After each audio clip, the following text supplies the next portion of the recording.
DC Tyrant. This video is purely for entertainment and does not infringe on copyrights or laws. The rights to the novel and image belong to the original author. We do not claim ownership. Don't like waiting and want to listen to this fanfic in full now? Subscribe to our Patreon, where you'll find the best fanfics. Chapter 251.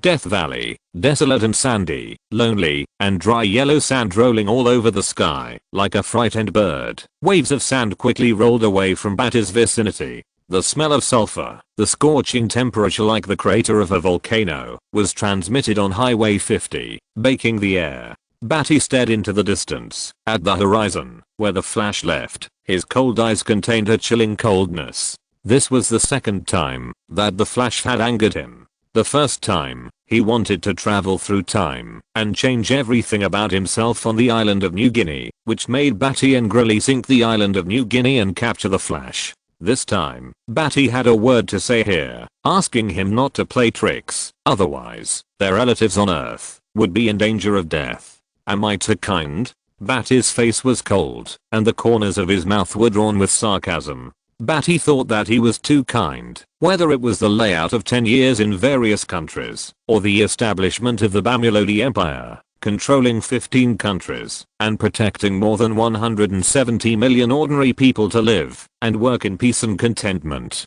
or bring technological innovation to the Earth, and lead the Earth to a new era of advancement. All of them show their kindness and cowardice, so that the Flash challenged his nerves one after another. Starting from the island of New Guinea, the lesson of 50 million lives did not make the Flash obedient, which proved that he was simply not horrible. Fear. It was not cruel enough. He was still too kind.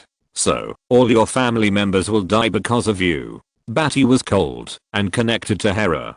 His body cells had an artificial intelligence connection that was more powerful than the retinal network. The intelligent connection program created on the protons and the artificial intelligence connection of the particles had a wireless network that could connect to Hera when he returned to this era. Hera, search for all superheroes who fight against Bamulodi and kill them within the 9 clans. Badi's eyes were cold, and he gave orders in a cold tone. The so-called 9 clans are actually the 4 paternal clans, referring to his own clan. The married aunt and her son's family, the married sister and nephew's family, the married daughter and grandson's family. The third maternal family refers to the maternal grandfather's family, the maternal grandmother's family, the aunt and her son's family. The second wife's family refers to the father-in-law's family and the mother-in-law's family. The families involved may have thousands of people, and the few may have dozens or hundreds. Adding the number of superheroes, this is probably more than the death of 50 million people in New Guinea.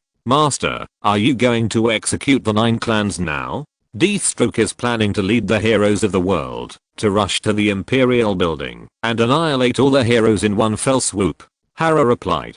Badi raised his eyebrows. He did not answer immediately, but thought slightly and accepted the other 10 years of memory. In the brain, there has always been a strange and familiar memory that is constantly trying to drill into his brain. It is not a cover, but a familiar and free memory. But Badi clearly knew that this decade was just a memory which he had not experienced. It was a memory born in his mind by the universe to fill in the gaps. Badi had a unique characteristic. This memory could not change him. This strange and familiar memory could only linger outside his brain. It also needed Badi's consent to become his own memory and let him watch it. Without thinking too much, Badi let go of his body and mind and let it enter his brain. In an instant, another decade appeared in front of Badi's eyes. Badi watched it carefully and in detail, and it was like an experience he had personally experienced. But in fact, Badi had not really experienced it. All people and things have changed to a certain extent. Superman and Jor-El were still killed by him, but the Kryptonian spaceship had been sent to the universe by Batman. If nothing unexpected happened, General Zod's spaceship would arrive on Earth earlier. New Guinea Island was not crushed by him. The Flash saved 50 million people. When he threatened the Flash simply knelt in front of him and saved the lives of 50 million people. Batman still died when Mike was dealing with Orm. Badi didn't know that Mike was Batman now. Aquaman still died at his hands on the night of the Green Lantern ring. Diana was still instigated by Victor and thought that she was a cruel guy who was against him. As a result, she was captured by him that night and is now unconscious in the laboratory of the Emperor building and being studied. Hal still absorbs fear and is defeated by Badi in space. His body moves away in space and is absorbed by the Parallax monster. All over the world, more than a dozen countries in the Alliance still release nuclear bombs to blow themselves up, but they didn't blow themselves up. The frightened Deathstroke made a last-ditch effort and planned to attack the Emperor building with the entire Earth's living forces to seize the kryptonite. Badi knew this long ago, because not only Deathstroke was his man, but also Amanda Waller, the Initiator, was his man, and there were 4 more of Badi's men.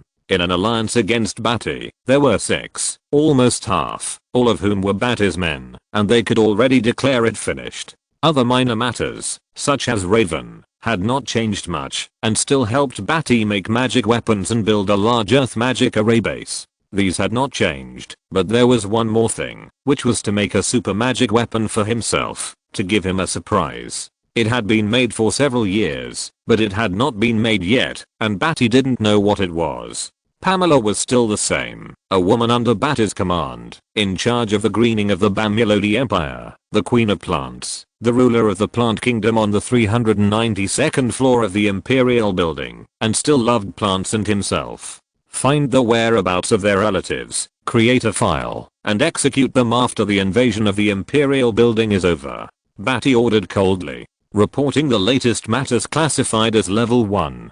Yes, Master. General Ultra is on his way to Atlantis. Amazon has sent someone to discuss the redemption of Diana. We are already preparing to start controlling the political powers of various countries. It is estimated that the transition will take a month to fully control them.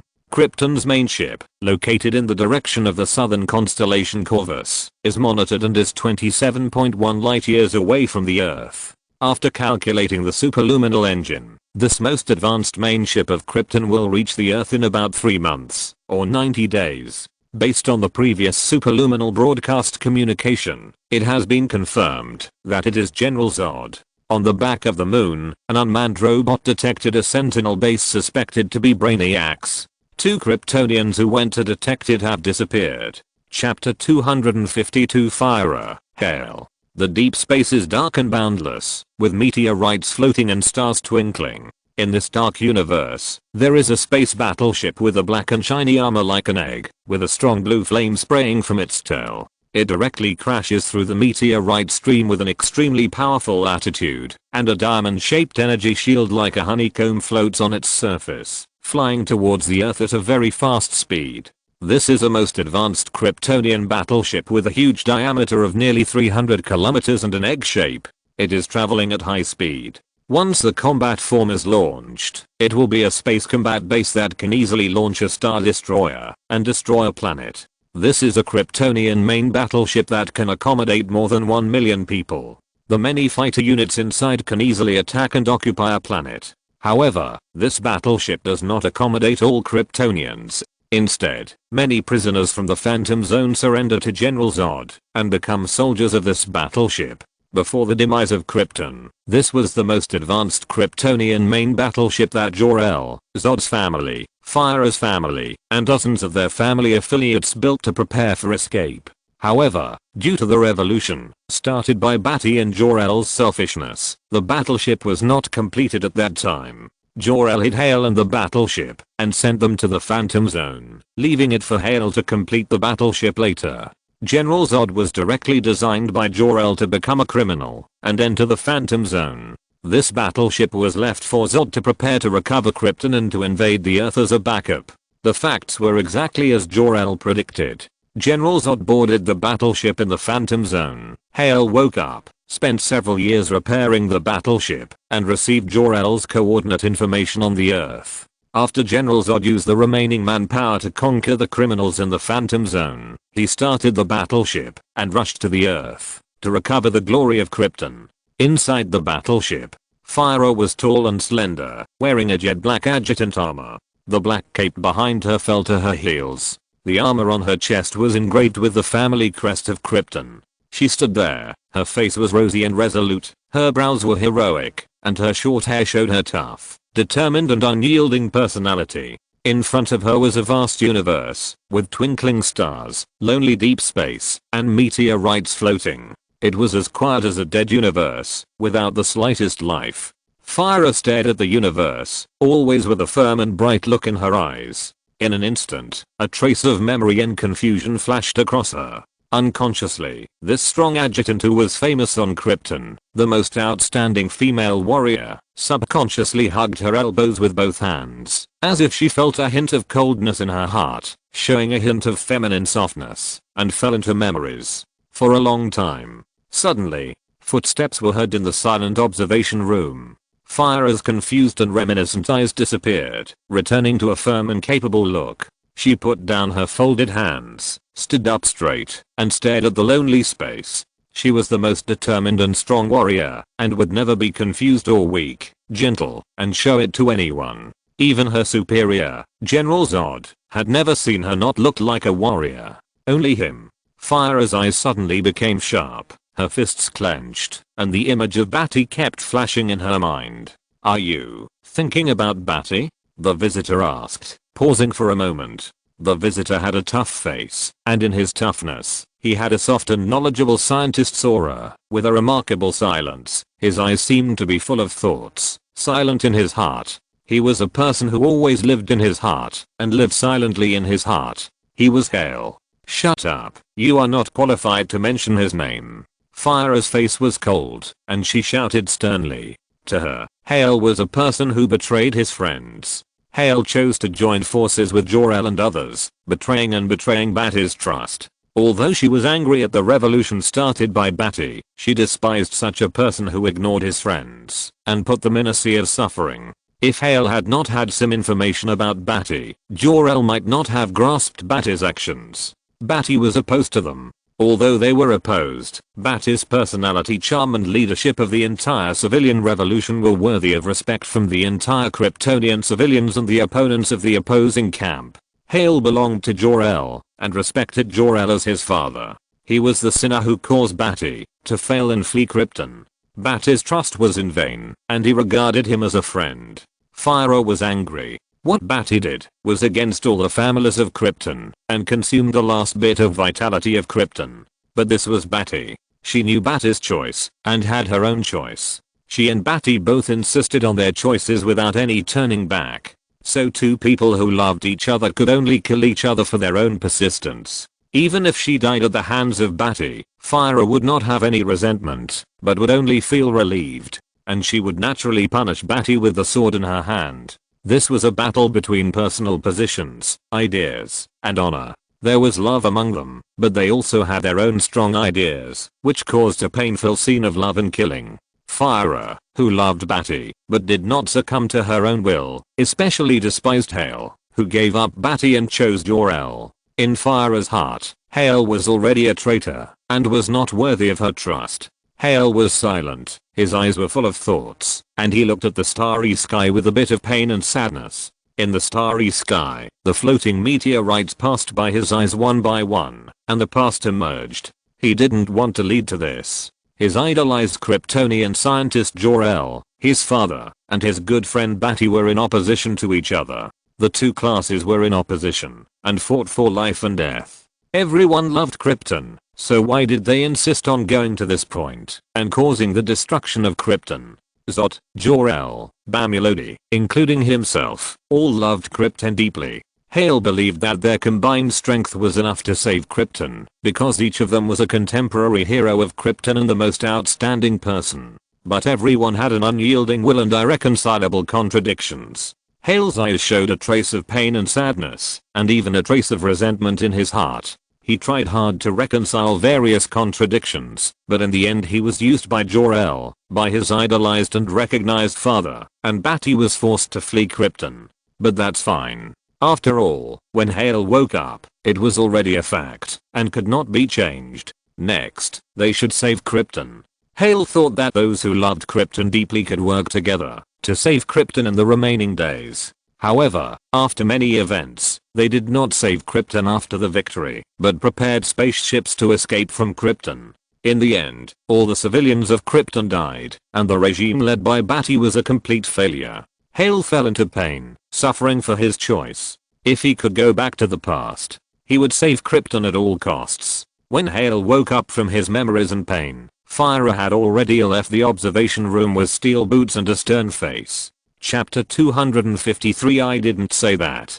Bamulodi. The surface of the moon is full of craters. In one of the craters facing away from the Earth, there is a space base that is smaller than the model, and not even as high as the bare feet. A simulated, lunar environment cover protects this small space base, and there are robots smaller than ants flying and operating non-stop. The base is not really smaller than the model, but it is a shrinking ray developed by Brainiac, which shrinks millions of times and hides it to observe the Earth, and collect data about the Earth. When the main body arrives, it will select valuable cities, things, and creatures from them, shrink them, and collect them for observation. This is an outpost station, Brainiac's Sentinel base. Brainiac is an artificial intelligence created by Comet Core. After a long period of self-evolution and replication, in the process of continuous upgrading, it has not only evolved its own abilities, but also evolved its own greed, jealousy, and hatred. It controls the scientists of the entire Comet Core planet, conquers the entire planet, destroys the entire planet that created him, and becomes the enemy of all life.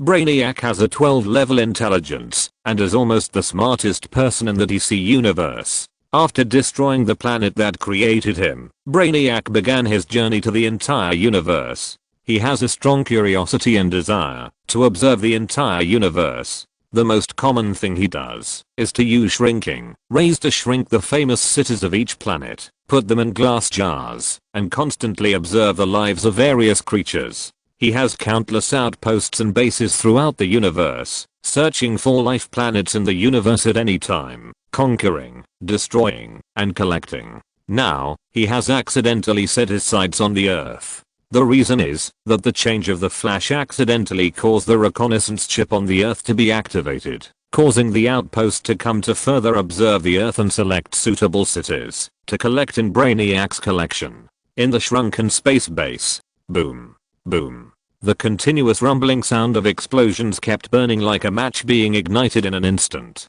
To the outside world, such a small space base is just a flash of sparks. But to the Krypton reconnaissance soldiers inside, it was a shocking explosion. "Captain, did you blow up their reactor?" Jamie asked in surprise, hiding behind a metal wall.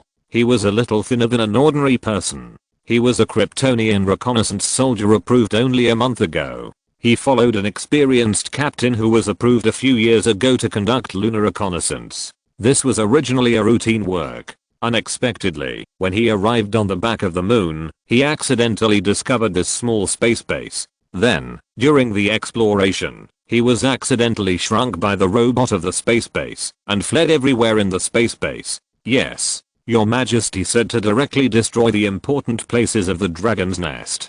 Captain Larkin, with a full beard, showed a mature and calm demeanor full of manly charm. Facing Jamie's vague admiration, he abandoned the pursuit of the robot and the crisis of being almost discovered and being destroyed by the molecular annihilation gun. He nodded in thought and accepted the praise from his subordinates. "Captain Larkin is really amazing. Remember His Majesty's combat essentials." Jamie praised. His Majesty was really wise to say such words. Even though they were far away on Earth, 405,493 kilometers away, his spirit was still transmitted to the captain, giving the captain supreme spiritual support to fight deep into the tiger's den. The bearded Captain Larkin paused for a moment, nodded again, and agreed. His Majesty said that good people should not stay near dangerous walls. "Let's leave here first." Captain Larkin looked around and noticed that there were robots scanning the vicinity. He quickly pulled Jamie's team member and turned on the magic technology hidden watch instrument that was standard for reconnaissance team members to avoid the robot's ray detection. Sure enough, near the wall just now, a robot passed by and searched. This made Jamie, who was on duty for the first time, immediately admire him. The captain was really amazing, and His Majesty was also saying so many amazing quotes. "Captain Larkin, what should we do now? What does His Majesty say?" Jamie asked with an expectant look. Captain Larkin narrowed his eyes, stroked his full beard, and said, "Your Majesty said that you can find fish in a chaotic pool." Team member Jamie's body shook, his eyes were excited, and he said excitedly, "I know. We have to find out the mastermind behind this mysterious small space base, and then destroy them in one fell swoop. Capture them in front of your Majesty, make them kneel at your Majesty's feet, and shout your Majesty's name." Team member Jamie's thin body trembled more and more excitedly. He didn't expect that he would encounter such a big event on his first duty. Following a captain who understood his Majesty's strategy, he destroyed this mysterious base. Captain Larkin paused. That's not what he meant. This newcomer is too enthusiastic. The people who will die on the battlefield in the future will definitely be those who are implicated by him. No, His Majesty said that we should do what we are supposed to do at our positions. We are scouts, and reconnaissance is the top priority. We will find the shrinking ray gun that can restore our original form, restore ourselves to our original form, and then leave this space base and report to His Majesty.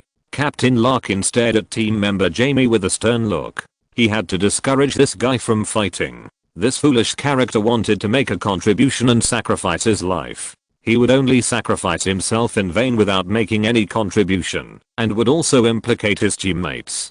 Team member Jamie's body trembled, knowing that his delusion was a mistake. He stopped the hot blood in his chest and looked serious. "Yes, Captain. I was wrong." He was too excited, and in his eagerness to make a contribution, he forgot his responsibilities. Captain Larkin was very satisfied and nodded. A fool can be taught. The captain continued to educate the young junior seriously. His Majesty said, "Throw a stone to the east to make a sound, and then sneak attack from the west." Team member Jamie, you go to the east to make a sound and attract attention. I will go to steal the shrinking ray gun. Team member Jamie nodded seriously and replied firmly, "Yes, Captain. I will use my life to cover your actions." "Is there anything else Your Majesty said?" For a moment, the atmosphere was somewhat heroic and sad. Captain Larkin's eyes were dim. Team member Jamie might end up being shot to death by the decomposition laser gun when he went there this time, which made Captain Larkin a little sad.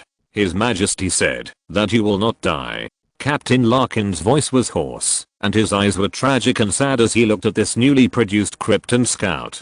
Team member Jamie pounded his left chest fiercely and ran to the east resolutely and quickly, making a loud noise to attract the surrounding mechanical soldiers. "I will always believe in Your Majesty." Chapter 254. Amazon Visitors. Emperor Building. Underground Research Institute. The bottom floor. In the biological research room, cold mist floats on the ground, glass-sealed jars stand one by one, and green nutrient liquid emits a faint light through the glass. It is quiet, green, cold, and a biological laboratory that is extremely quiet. The embryos are cultured in glass-sealed jars, which always give people a sense of the evil laboratory in the movie. There are various models, various shapes, and different personalities of Hera. She wears a white coat and walks silently, crossing the cold mist on the ground, paying attention to the health of each glass-sealed jar. Badi stopped in front of the number 1 glass-sealed jar. His face was calm, and his eyes showed warmth.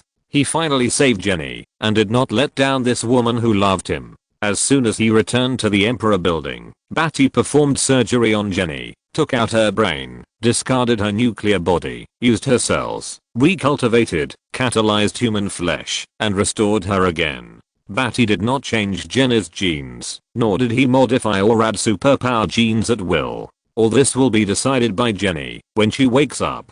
In the glass-sealed jar, the green nutrient solution wrapped Jenny's whole body. She was sleeping peacefully inside, as if in a placenta. After a few days, Jenny's brain will adapt to this new body again, and she will truly and completely wake up. Badi couldn't help but smile faintly, feeling happy. When you have the ability to redeem past regrets, whether it is the loss of your first love, or making your parents sad when you were young and ignorant, or snatching your relatives back from the hands of death. When you have the ability to change all of this, how can your mood be bad? In comparison, the escape of the Flash is no longer important in Badi's eyes, but at this moment, he saw Jenny's happy mood. He stopped here for more than half an hour, motionless, quietly watching Jenny's body rise and fall. This is a rare free time. He uses it to watch Jenny. Master, Antiope from Paradise Island has arrived and is in the conference room. A Hera with glasses and a bit of coldness said. Badi nodded in a good mood and glanced at this Hera. He had never paid attention to her in the past. Almost every Hera had his own aesthetic taste. I'm in a good mood. I hope she won't disturb me. Let her go to my office. Badi said. The faint fragrance that kept coming in from the tip of his nose made him happy. He rubbed Hera's delicate and smooth face with his face like a pet. Yes. Hera said softly. Badi just smiled, returned to normal, and waved to let the cold Hera make arrangements. He was in a good mood. His fingers gently danced on his windbreaker, humming a happy tune, and after watching for a few minutes, he left the underground laboratory. He took the exclusive elevator all the way to the 390th floor, his own office. The door was opened directly by the cold Hera. Antiope, who had been waiting for a long time, stood quietly in the slight dust and the sunlight. He heard the sound of footsteps and turned to look at Badi. Antiope was wearing Amazon combat gear. She was not as gentle as last time, nor did she put on a dark green cape to cover up her strong and tough aura that was unique to Amazon female warriors. Instead, she brought a strong sense of oppression and coercion. Behind her, there were two Amazon female warriors who came with her. Artemis, who was tall, had eyes full of anger. The moment she saw Badi, she clenched her palms into fists and stared at Badi with a gloomy face. Her character has always been hot-tempered, reckless, and aggressive. When she heard that Diana was captured by Badi, she advocated to attack the Emperor's building and take Diana back. Of course, being able to defeat Diana also proved that this could defeat her. In the end, she was persuaded by Antiope to calm down and follow her to the Emperor's building, intending to welcome Diana back in Antiope's way. The other was the Amazon general, Phillips, with a middle-aged face, calm, and looking at Badi with a searching look. Your Majesty, Bamulodi, we meet again. Antiope bowed slightly and saluted. Bamulodi was also the king of a country, and she would not lose the proper etiquette. Bamulodi was still in a good mood at this moment. Although she knew their purpose, it did not affect her decision and mood. Bamulodi and Antiope exchanged pleasantries for a while. Soon, Antiope put forward the request to come to the Imperial building this time. Your Majesty, Bamulodi, I'm sorry that our Princess Diana has caused you trouble. We came here this time to take Princess Diana back to Paradise Island. Antiope said calmly. When he talked about taking Diana back, his tone was sonorous, firm, and unwavering. Behind her, Artemis narrowed her eyes with anger and groaned slightly in her nose, as if she would make a big move if she didn't agree. General Phillips also had a firm look in his eyes, and he would not allow any doubt. Badi laughed in silence. The sunlight shone into the office through the glass, and his strong face was smiling unusually brightly, and his skin was slightly glittering and glowing. Take her back. Chapter 255 Paradise Island. Drive it for me. 10 years after the Flash's transformation, the Flash knelt down and directly saved 50 million people. New Guinea Island was not destroyed by Bart. Diana actually had no hatred for Bart. It was just that the members of the Justice League, who knew about the future, persuaded her to discredit Bart's rule and prevent the upcoming World War, prevent ordinary people from being trapped in war, displaced, and dying tragically because of Bart, and so on. Instigated her to leave Paradise Island and help Hal get the Green Lantern ring. Therefore, this gave Antiope an illusion that they and Bart were not at the level of life and death. This was just the consequence of Princess Diana's momentary anger that led to her capture. Take her back. The Amazons are so overbearing. They attack me for no reason, causing more than a dozen countries on Earth to launch nuclear bombs to attack me. You just said so lightly, take her back, and you want to take her away just like that? Badi laughed. He turned around and walked to the bar counter beside him and selected a bottle of God's wine from the display cabinet of the Abiang Winery. This is a kind of red wine brewed specifically for Badi. It has a strong and mellow taste and is a rare treasure. He was elegant and smiled, shaking the deep red wine in the goblet to produce a magnificent refracted light and exude a charming fragrance. Badi smiled and looked at the Amazonian, speaking bluntly. Antiope smiled. She had never thought it would be so easy to take Diana away from Badi. Diana was deceived and instigated by others, so she fought against you, Your Majesty Bamilodi. We have checked that the country you control is a happy and healthy country with strict rules, strict discipline and orderly society. It is the most satisfying and happy country on earth. Your Majesty is also a great philanthropist, entrepreneur, king praised by everyone in the world.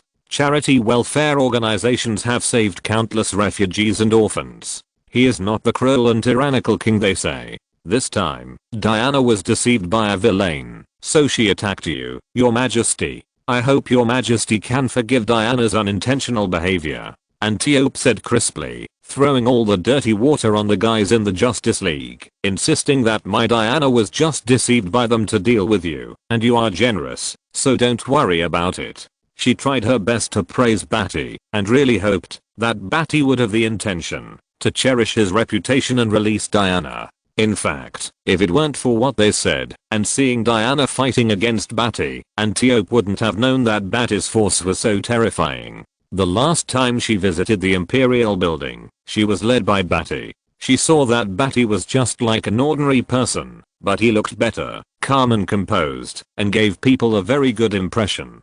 She also wanted Diana to visit human technology and introduce the two to each other. Unexpectedly, Badi turned into the most powerful creature, with a body as strong as a demon god, his big hands breaking the sky, his feet stepping on the stars, his eyes shooting death red light, exhaling freezing breath, easily shattering meteorite streams, and his power was enough to destroy the stars. He fought in space and completely defeated Diana and Hal, and even walked out of the nuclear explosion intact, overlooking the Earth. With this kind of combat power, I'm afraid that, even if the real gods were dispatched, they might not be able to deal with him. But the gods have been missing for a long time, and Paradise Island has been thousands of years without contacting the gods. Therefore, although Antiope was fully armed and prepared to ask Badi to release Diana, she did not dare to speak in a presumptuous tone, and tried to be gentle. Badi could not help laughing. Under the slanting sunlight, he held a goblet and shook the red wine liquid that looked like a deep ruby, reflecting a magnificent light. He gently shook the goblet and took a sip of the fragrant and mellow red wine. The three Amazon women looked a little uneasy, thinking that Badi despised them. They might not be strong enough to fight, but the Amazon warriors would not accept such contempt and underestimation of them. Even if they died, they would fight and not fear death. Among them, Artemis' eyes were full of anger. If Antiope had not asked her not to speak before coming, she would have wanted to punch Badi's handsome face. To describe her mood in modern words, it is, laugh at you. Don't mistake my kindness for cowardice. What would have happened if Diana had beaten me to death? After laughing twice, Badi's smile faded. Diana was already his. She was in the research room, preparing to open her abdomen and extract blood for a search. She was studying what was going on with this demigod body, the structure of divine energy, the composition of the flesh and blood of Amazon women, the genome, and the arrangement of information genetic codes. The entire research process has been arranged. You come now and want to take people away. You are dreaming. Badi looked at Antiope playfully. Beat her to death. I'll die if I die. It's an honor to die in the hands of Amazons. It's a glorious death. The Amazon warriors will remember you as a powerful enemy. You will live in the history of Amazon and become a model for Amazon warriors to teach the next generation. This is already a great honor. Many people hope to die at the hands of their superb fighting skills. But Antiope didn't dare to say it. It felt that, if he said that, Badi would be furious and slice Diana and the others into pieces. What the hell is honor? How can outsiders understand the honor of Amazon? Suddenly, the sunlight penetrated the bright office, illuminating the floating dust particles. The air was extremely quiet. The sunlight was gentle, warm, comfortable, and lazy, making people want to fall asleep peacefully. The atmosphere was cold and silent as death. Antiope's face was calm, ugly, and quiet. At this time, the angry Artemis couldn't hold it back. Bamilodi, Amazon is not afraid of a fight. Artemis clenched her fists, tall and strong, with muscles with beautiful contours, showing the beautiful muscle lines of women.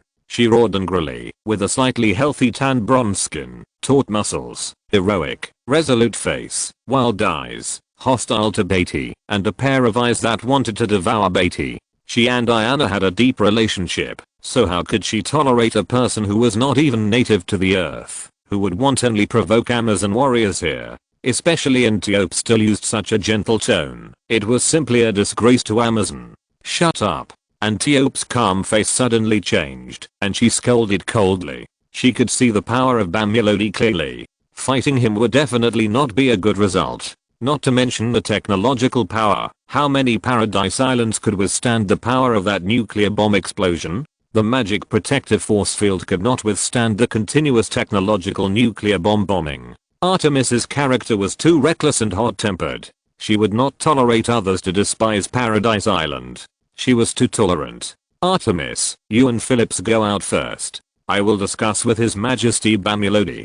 Antiope gave the order with a cold face. Artemis was unwilling and indignant. According to her idea, if he dared to capture Princess Diana, it would be a direct war. Not to mention that this man still wanted to conquer humans. They, the Amazon warriors, had an even greater responsibility to fight for humans. She had no idea what the Queen of Paradise Island and Antiope thought. No matter what, Paradise Island should have gone to war instead of negotiating with Badi to let Diana go. It is obvious that this guy is attracted by Diana's beauty and does not want to let her go. What is there to discuss? We can just use force to take her back. Artemis's face was red with anger, and she argued with Antiope with anger in her eyes. Then she angrily glared at Badi, and her feet banged heavily. She left the office with Phillips and stood guard at the door. Badi smiled at Antiope, sipped the fragrant red wine, raised the glass leisurely, and said with emotion, "The female warriors of Paradise Island are so energetic." "Excuse me, Your Majesty." Antiope looked very bad. After apologizing for the ignorance of his subordinates, things got back on track. Chapter 256 Paradise Island. Drive it for me. 2. Your Majesty Bamilodi, how can we release Diana, our Amazon princess? Please set the conditions. You will gain the friendship of Paradise Island. Antiope said, pointing out the importance of Diana. She was already a little anxious in her heart. At this time, even if she had to exchange Diana for several artifacts of Paradise Island, Antiope would agree without hesitation. Diana's safety is more valuable than any artifact. Diana's existence itself, and the identity behind it cannot be treated as a captive. Compared with the current human regime change, and the artifacts of Paradise Island, Diana's safety is more important. But Badi was too calm. He was tasting the wine all the time. There was no intention to let Diana go. Badi squinted his eyes slightly, his lips pressed against the edge of the cold glass goblet, and the deep red wine, the mellow and strong aroma, penetrated into his nose, making him enjoy it. He took a sip of the red wine gently, and his mouth was full of the strong and mellow aroma of red wine, stimulating the enjoyment of the tip of the tongue, and sliding into his throat smoothly. "I don't care about the friendship of Paradise Island," Badi said. His words were overbearing, and the aroma of red wine was in his mouth. He had already asked Hera to recruit troops and prepare to attack Paradise Island. What friendship did he care about? What's more, this kind of light friendship, saying that it would not prevent the change of human regime, was just talk. If he really wanted to take action, he could make up an excuse, such as not being able to bear the suffering of the people, the pleading of mankind, the start of the Third World War, and other empty reasons, and intervene in his own affairs at any time. So, all of this was just Antiope's empty talk, trying to get Diana for nothing. We can exchange Diana with the unique magical substances, secret weapons, and artifacts of Paradise Island. Paradise Island can become the backup of Bamilodi to unify the earth. We can send female warriors to assist His Majesty Bamilodi to unify the world and build a better future for this earth. Antiope's face changed slightly, and he revealed his trump card. No matter what, she would take Diana back to Paradise Island. As for the future changes of the earth, she would make plans. Seeing that Badi didn't care about Paradise Island, even if she was calm, she couldn't help but think that Badi was too reckless and arrogant. No one could ignore the existence of Paradise Island. The Amazon warriors were strong, and the warriors under the command of the Greek gods were real warriors of God. Each of them had a force of 10,000 pounds, an invulnerable body, and strange magic. This would be a fighting force that could not be ignored. On Earth, such fighting power represented invincibility, so they had a high-handed mentality and protected humans with the attitude of self-respecting guardians. No need. Badi smiled. All of this would eventually be his. He unified the world by himself. Did Paradise Island still want to be outside? In the end, this Paradise Island would either be destroyed in the flames of war or surrender to him and be driven by him. All of this was meaningless. Badi asked Antiope to come here, not to conduct a negotiation, but to prepare a fireworks feast. Seeing Badi refuse again, Antiope's face turned cold, and he was angry. Your Majesty, you probably don't know the significance of Diana's existence. Every day she stays with you, you are in more danger. Diana's identity is a wrath you can't bear. Antiope threatened and coldly rebuked that Bamulodi was too arrogant and self-centered.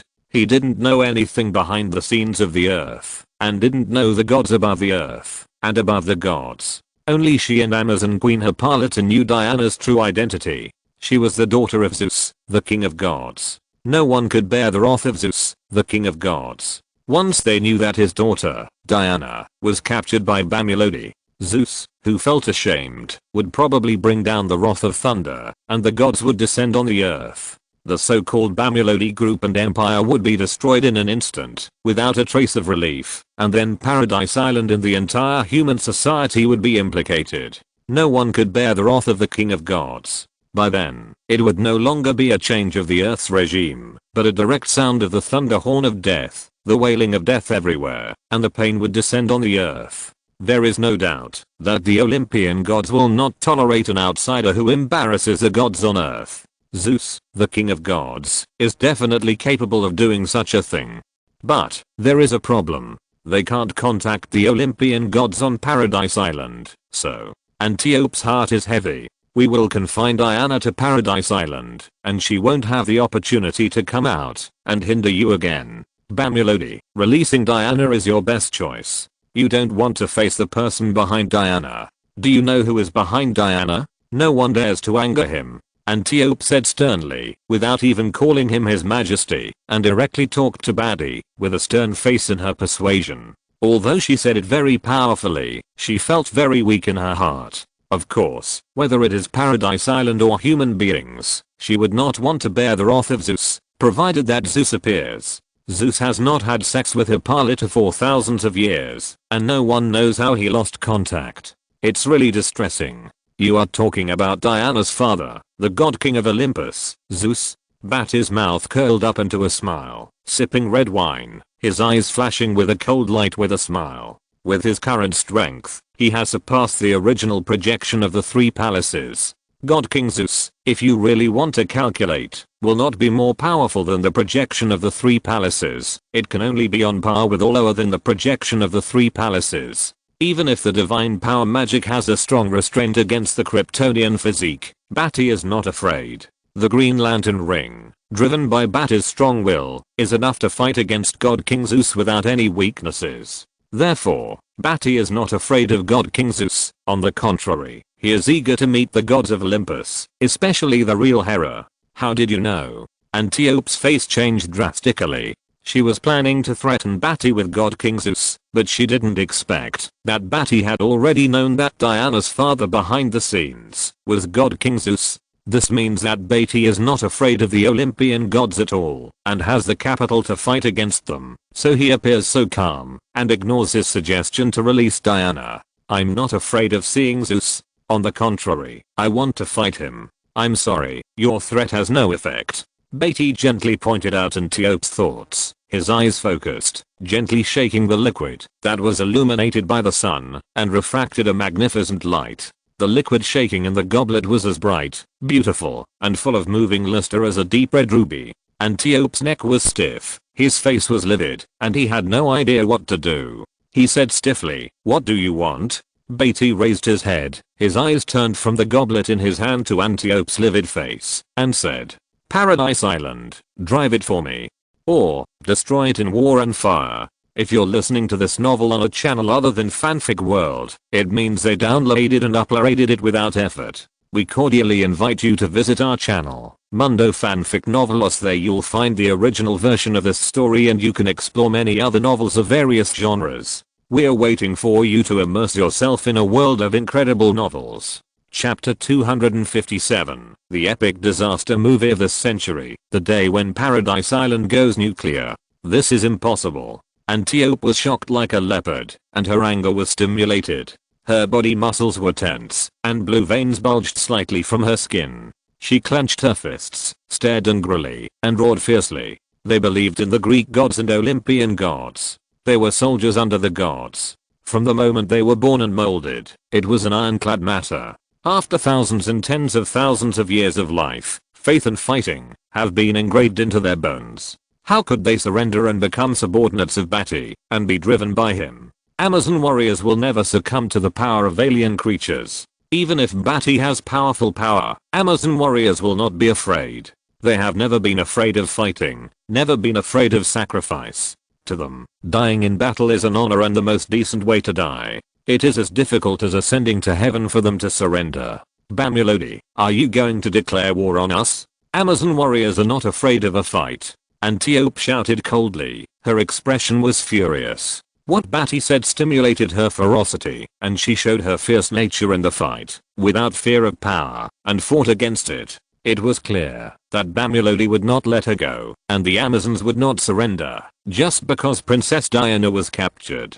I believe that for Diana, defeat and death in battle are also a kind of honor. This Amazon-style honor is ingrained in her bones. Badi paused while drinking red wine. The extremely strong personality of the Amazon seemed to determine that it was impossible for him to regain this recent work for him. In this case, then disappear. Badi shook the goblet carelessly, thinking. At this time, Artemis, who had been outside the door, heard Antiope's voice. It was obvious that there was no room for negotiation. The two sides had fallen out. Bang! She slammed the door open with great force. The dark, luxurious, thick wooden door hit the wall, making a loud noise. Artemis and Phillips walked directly behind Antiope, and with their actions, angry eyes, and tense body lines and muscles, they were hostile to Badi. For a moment, the spacious office was tense and angry. The sun shone on the three Amazon warriors. Their strong muscles showed the strength and beauty of the female lines, without losing their strong power. It seemed to show their fearlessness. Even if Badi had great power, they would not be afraid, and would not be afraid of death. Even if they died here in the next moment, under Badi's power, they would not fear death. Even if they died here in the next moment, they would not fear death. They would not fear death. Even if they died here, under Badi's power, they would not fear death. They would not fear death. Even if they died here, under Badi's power, they would not fear death. Even if they died here, they would not fear death. Even if they died here, they would not fear death. Even if they died, they would not fear death. Good. I admire people who are not afraid of death the most.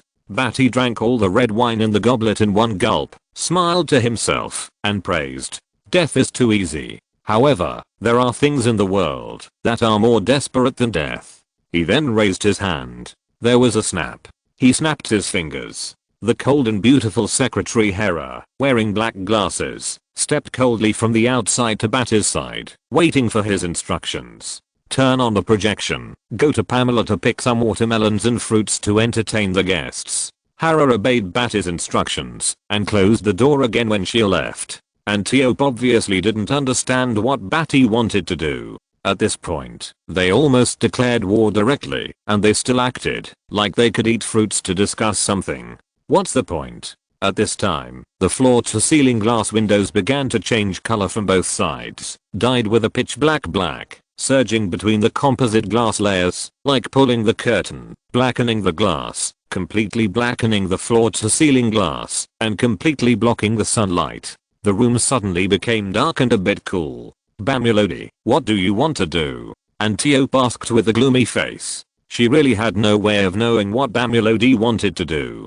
This man had already had many roles since she saw him. It was hard for people to understand his heart, guess, and speculate his power. Badi put down the high-heeled glass that he had drunk from, smiled politely, and made a gesture to invite them to sit down, inviting them to sit down on the sofa. Antiope and the other two did not appreciate it. They were still angry, their bodies tense, ready to fight at any time. Artemis even clenched the hilt of the sword at her waist, ready to jump up and make a mess here. Phillips turned sideways, clenched his fists, and was also ready to fight. It seemed that the atmosphere would explode in the next moment, and an explosive battle was imminent. The air seemed to be frozen in the moment before the storm. Badi narrowed his eyes slightly, with a smile on his face, looking at them playfully. At this time, Hera came into the office with a large plate of fresh fruit, easing the tense atmosphere that was about to break out into a fight. There were many kinds of fruits on the plate, bright and juicy, plump grapes, apples, pears, cantaloupes, watermelons, strawberries, etc., filling the plate with bright colors mixed and stacked, looking very artistically arranged, pleasing to the eye. Badi directly ordered Hera to stay and serve him.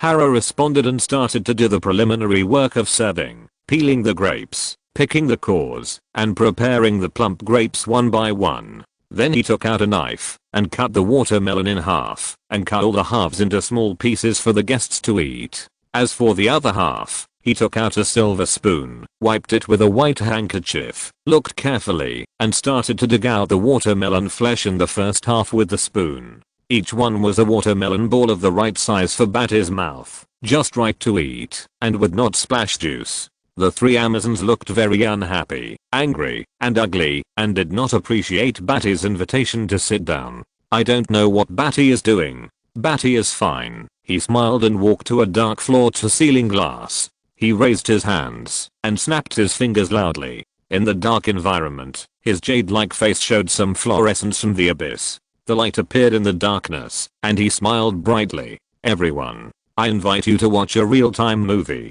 The epic disaster movie of the fall of Paradise Island. The sacrifice of the Amazon warriors is meaningless. Can modern human technology, facing the magic protective force field left by Zeus, reveal the force field protection of the divine power? The duel between man and God, the greatness of human creativity, or the supreme power of the gods that cannot be violated? Badi acted as the opening MC and was quite excited to announce the opening ceremony of this movie. He was indeed in a cheerful and cruel mood. He always treated those who did not know what was good for him, such as Diana and the Amazon warriors of Paradise Island, cruelly, making others feel fear, feel his cruelty and tyranny, so that they would be afraid and scared. But unfortunately, few people appreciated this opening ceremony. Only Hera applauded him, and the applause was clear. She looked at Badi with admiration. Badi smiled at Hera, came down from the French window, walked to the sofa, and sat down on the sofa with his windbreaker. Hera used her delicate hands to straighten Badi's wrinkled clothes, and then fed Badi grapes. "Bamilodi, what do you want to do?" Antiope's eyes were full of anger. She couldn't stand Badi's description of Paradise Island, his contempt for Paradise Island, and his contempt for the Amazon warriors. Just when she was furious, the movie started. Antiope suppressed her anger and looked at the image projected on the glass screen. The camera started from the beautiful blue earth in space and gradually zoomed in on the earth, passing through the atmosphere, the white clouds, and the sparkling ocean. Shuttled through the ocean, between the leaping dolphins. Directly in the picture, reflected the green Paradise Island covered by the hazy white clouds. This made Antiope's heart jump. At this time, there was a deep male voice narration, surrounding the entire vast space, speaking slowly with a sandy sound. Paradise Island, an island isolated from the world, like a paradise. This island with a long history, also known as Themyscira, was created by Zeus, the king of the Olympian gods. As for the reason for creating this island, it was just so that his queen could not persecute the Amazon queen, Hippolyta, and his daughter, Diana Prince. It contains a heart-wrenching emotional entanglement and entanglement of cheating.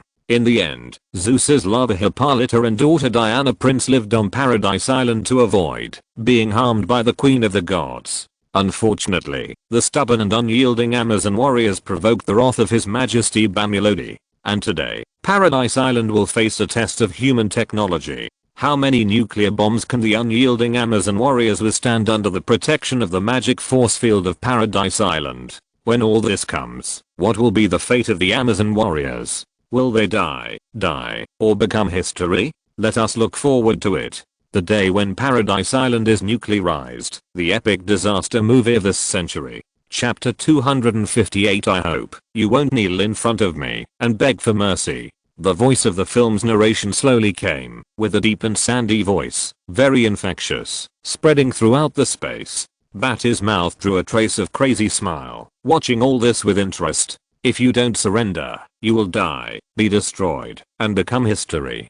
Hera was beside him. Antiope's face changed immediately, and it was extremely ugly. She knew about human technology. At the beginning, under Badi's leadership, she watched the operation of various particle accelerators and colliders, and even more from human history. She knew the power of nuclear bombs. The 2 atomic bombs that had exploded in Japan were only very minor equivalents, and they were completely incomparable to the dozen or so nuclear bombs that Badi had injured in space. Even so, the 2 atomic bombs dropped on Japan still shocked Antiope. She had imagined that weapons of this scale would be dropped on Paradise Island. How many of them could Paradise Island withstand? Not to mention that she had recently watched the explosion of more than a dozen of the most powerful nuclear bombs on Earth and space. That was a disaster that would destroy the heavens and the earth. Even 10 Paradise Islands would not be enough to kill them.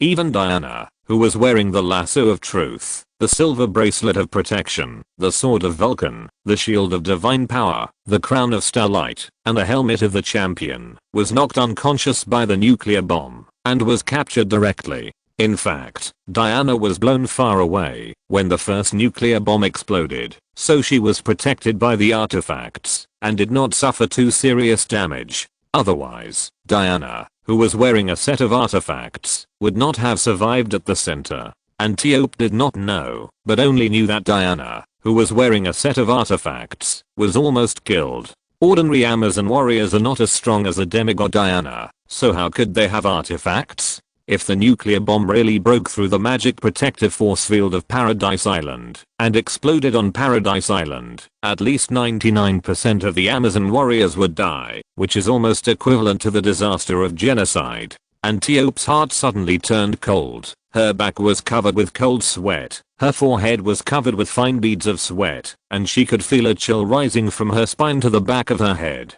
Her whole strong body was cold and stiff, and panic suddenly appeared in her pupils. Unexpected consequences. The honor of a warrior, fighting skills, and shedding blood on the battlefield were all gone, and she would die in this explosion.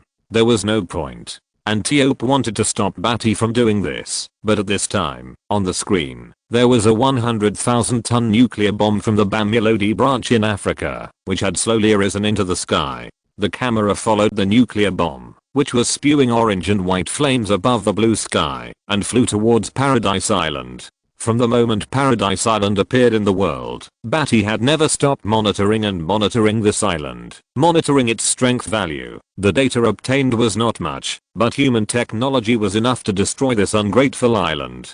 The God King Zeus is protecting us, you can't hurt Paradise Island. Artemis sneered. Compared with the nuclear bomb attack, she was more shocked by the fact that Diana was Zeus' daughter, the emotional affairs between the Amazon Queen and Zeus, and the birth of Paradise Island. All these things seem to have a reasonable explanation from ancient times to the present. As for the nuclear bomb, haha, human technology, what is that? Is it a gun? It can't even break her skin, just tickle her. Even if this is a large bullet more than 10 meters long, how can it break the magic protective force field of Paradise Island? It's ridiculous. It's a meaningless attack. Bamilodi, gather your troops and fight to the death. The general of Paradise Island, Phillips, looked solemn and officially came as an envoy to announce the beginning of the war between Amazon and Bamilodi group. Phillips's thinking is similar to that of Artemis. Even though humans have made a lot of progress, in their eyes, they are still the Middle Ages, the era of stabbing with spears. Except for some outstanding magicians and special humans, the rest of the ordinary people are simply not worth mentioning, and can be killed by a single finger. That's why Amazon needs to protect humans. In their eyes, ordinary humans are really weak, and need their protection. They know that the previous battle between Badi and Diana caused an explosion in space, and that humans were involved. But can humans create such an explosion? They directly classified it as the fierce battle between Diana and Badi, the big explosion caused by the artifact, and the obscene shooting scene of humans holding a small pistol on the side. Humans are really weak. They are not belittling humans, but the individual strength of humans is really weak. But they don't know that it is this kind of weak existence, the power of unity, and the technology developed, that is beyond their reach. On the screen, the nuclear bomb has flown to Paradise Island.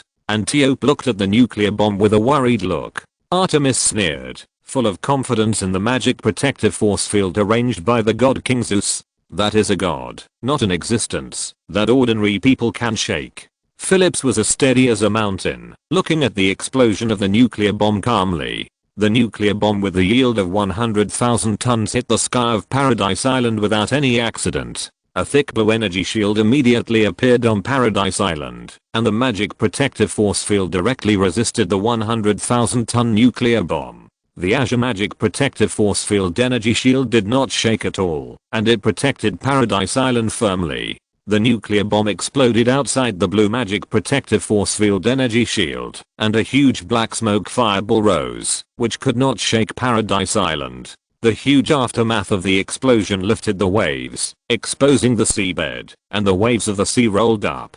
Paradise Island still stood here, without the slightest shake due to the huge fluctuations of the surrounding waves. The nuclear bomb with a yield of 100,000 tons had no effect on this magic protective force field shield. Antiope was relieved. Artemis sneered and mocked, "Your Majesty, Bamulodi, can you only make some small human explosion fireworks to entertain the Amazon warriors? Don't you dare to stand up and fight me?" Phillips's face was moved. Although the power of the nuclear bomb did not blow up the magic protective force field energy shield, this power still made her alert.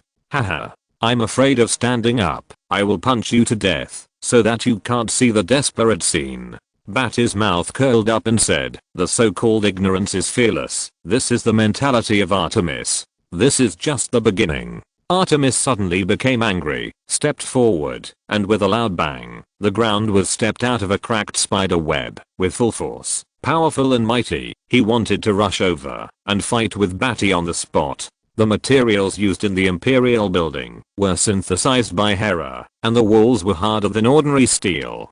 How could ordinary cement support such a tall building as the Imperial building? Artemis's strength was undoubtedly strong enough to step out of the cracked spider web, and she was no less powerful than ordinary Kryptonians with advanced genes. Antiope and Phillips stood in front of Artemis with gloomy faces, pulling her to prevent Artemis from rushing up and fighting here. If they really had to fight, Artemis would really be beaten to death by Bamulodi. Diana, who was equipped with divine weapons, was beaten unconscious and captured, let alone Artemis, who had no divine weapons and only relied on his body, which was weaker than Diana. In the end, Artemis could only stare at Badi fiercely, spurting with anger, and wanted to beat him urgently. Badi glanced at her coldly with a smile. This woman was not really stupid. If she didn't have any, she would really be irrational and rush up to fight.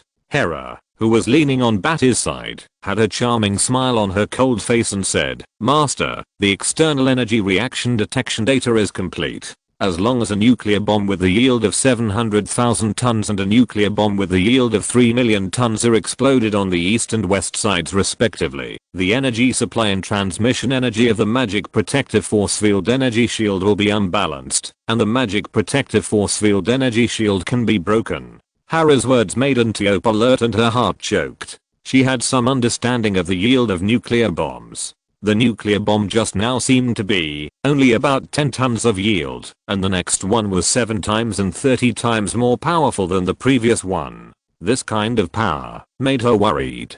Can Zeus's magic protective force field energy shield hold up? Philip's face was also slightly gloomy, and his eyes tightened. After seeing the explosion just now, although it did not shake Paradise Island, he could see the horror of this weapon, and his heart suddenly calmed down slightly. "Ignorance, you know nothing about the greatness of the gods." Only Artemis said sarcastically, still confident in Zeus's magic protective force field energy shield, snorting angrily, staring at him coldly. To her, it was simply ridiculous. using human technology to overturn the great power of the gods. The gods have existed for more than tens of thousands of years, hundreds of thousands of years. How could they be destroyed by mere human science?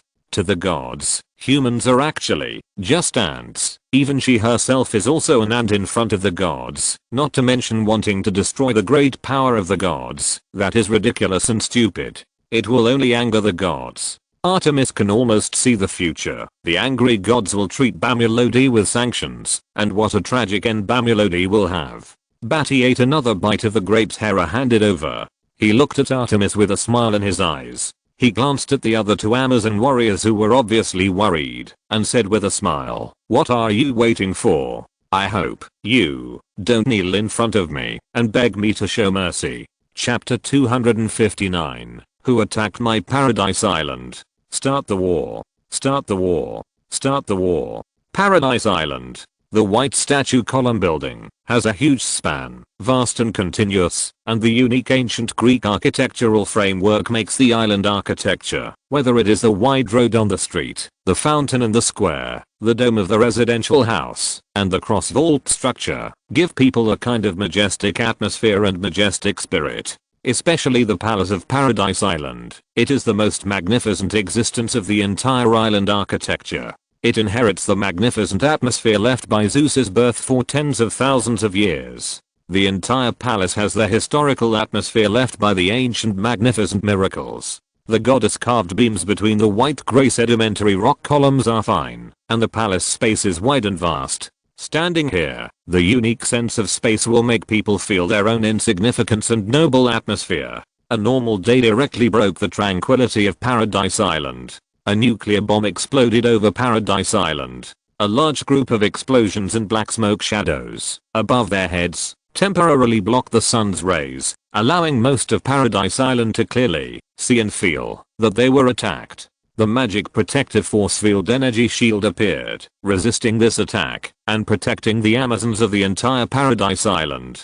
Although they were protected by the energy shield and no one was injured, the ground beneath their feet was slightly shaking, which shocked them and made them angry. Who is it attacking Paradise Island? Unforgivable. Who is challenging the Amazon warriors? This is a war, an undeclared war. Amazon warriors are never afraid. Find the attackers. Those who provoke Paradise Island need to be taught a lesson. The unprovoked attack aroused the anger of the Amazon people on Paradise Island. They have lived peacefully on Paradise Island for thousands of years and have never been disturbed. What's more, this is a direct attack on their base camp, where they live, Paradise Island. This is an unforgivable act. This nuclear bomb directly aroused the anger of the streets, houses, military areas, soldiers, and commanders. The Amazon people of the entire Paradise Island, their blood boiling, and they quickly organized into many warrior teams in anger to prepare for the attack.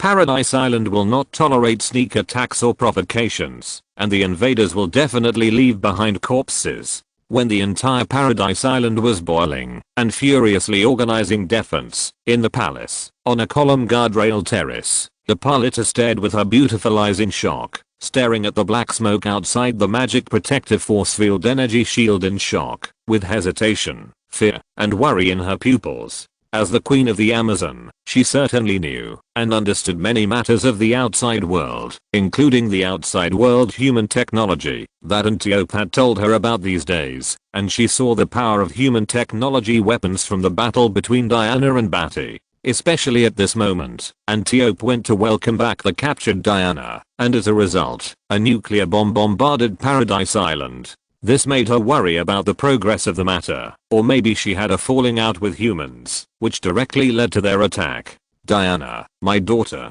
Hippolyta frowned, her face was worried, and her hands were clenched, and she kept praying in her heart that the gods would protect Diana. Your Majesty, Your Majesty. Gunda, the chief magic scientist of Amazon, was a woman wearing a wide red and black magic robe. The wide red and black magic robe was like a whole piece of silk cloth. It was draped, wrapped, pinned, and tied with gold ornaments, forming a magic robe like a black curtain. The folds formed a unique style, simple and comfortable, and easy to walk. Your Majesty, the magic tower detected that the same two weapons were flying towards Paradise Island again, and the attack was coming. Gunda bowed and saluted. Her face was thin, the corners of her eyes were slanted, and her aggressive eyes were like snakes. She reported in a sharp and hoarse voice. Hippolyta's face was pale, her breath was choked, and her swaying figure in the wind seemed to be unstable. The worst consequences appeared in her mind. As a queen, she could almost think of what this meant. It meant that Antiope's negotiation failed. It meant that Diana was captured, and her daughter could not leave Bamulodi. At the same time, it also represents the hostility with the Bamulodi group. The life and death of one's own daughter is controlled by others. It represents war, which is coming. Hippolyta gritted her teeth. Her beautiful face turned pale, and the suppressed worry in her heart turned into anger.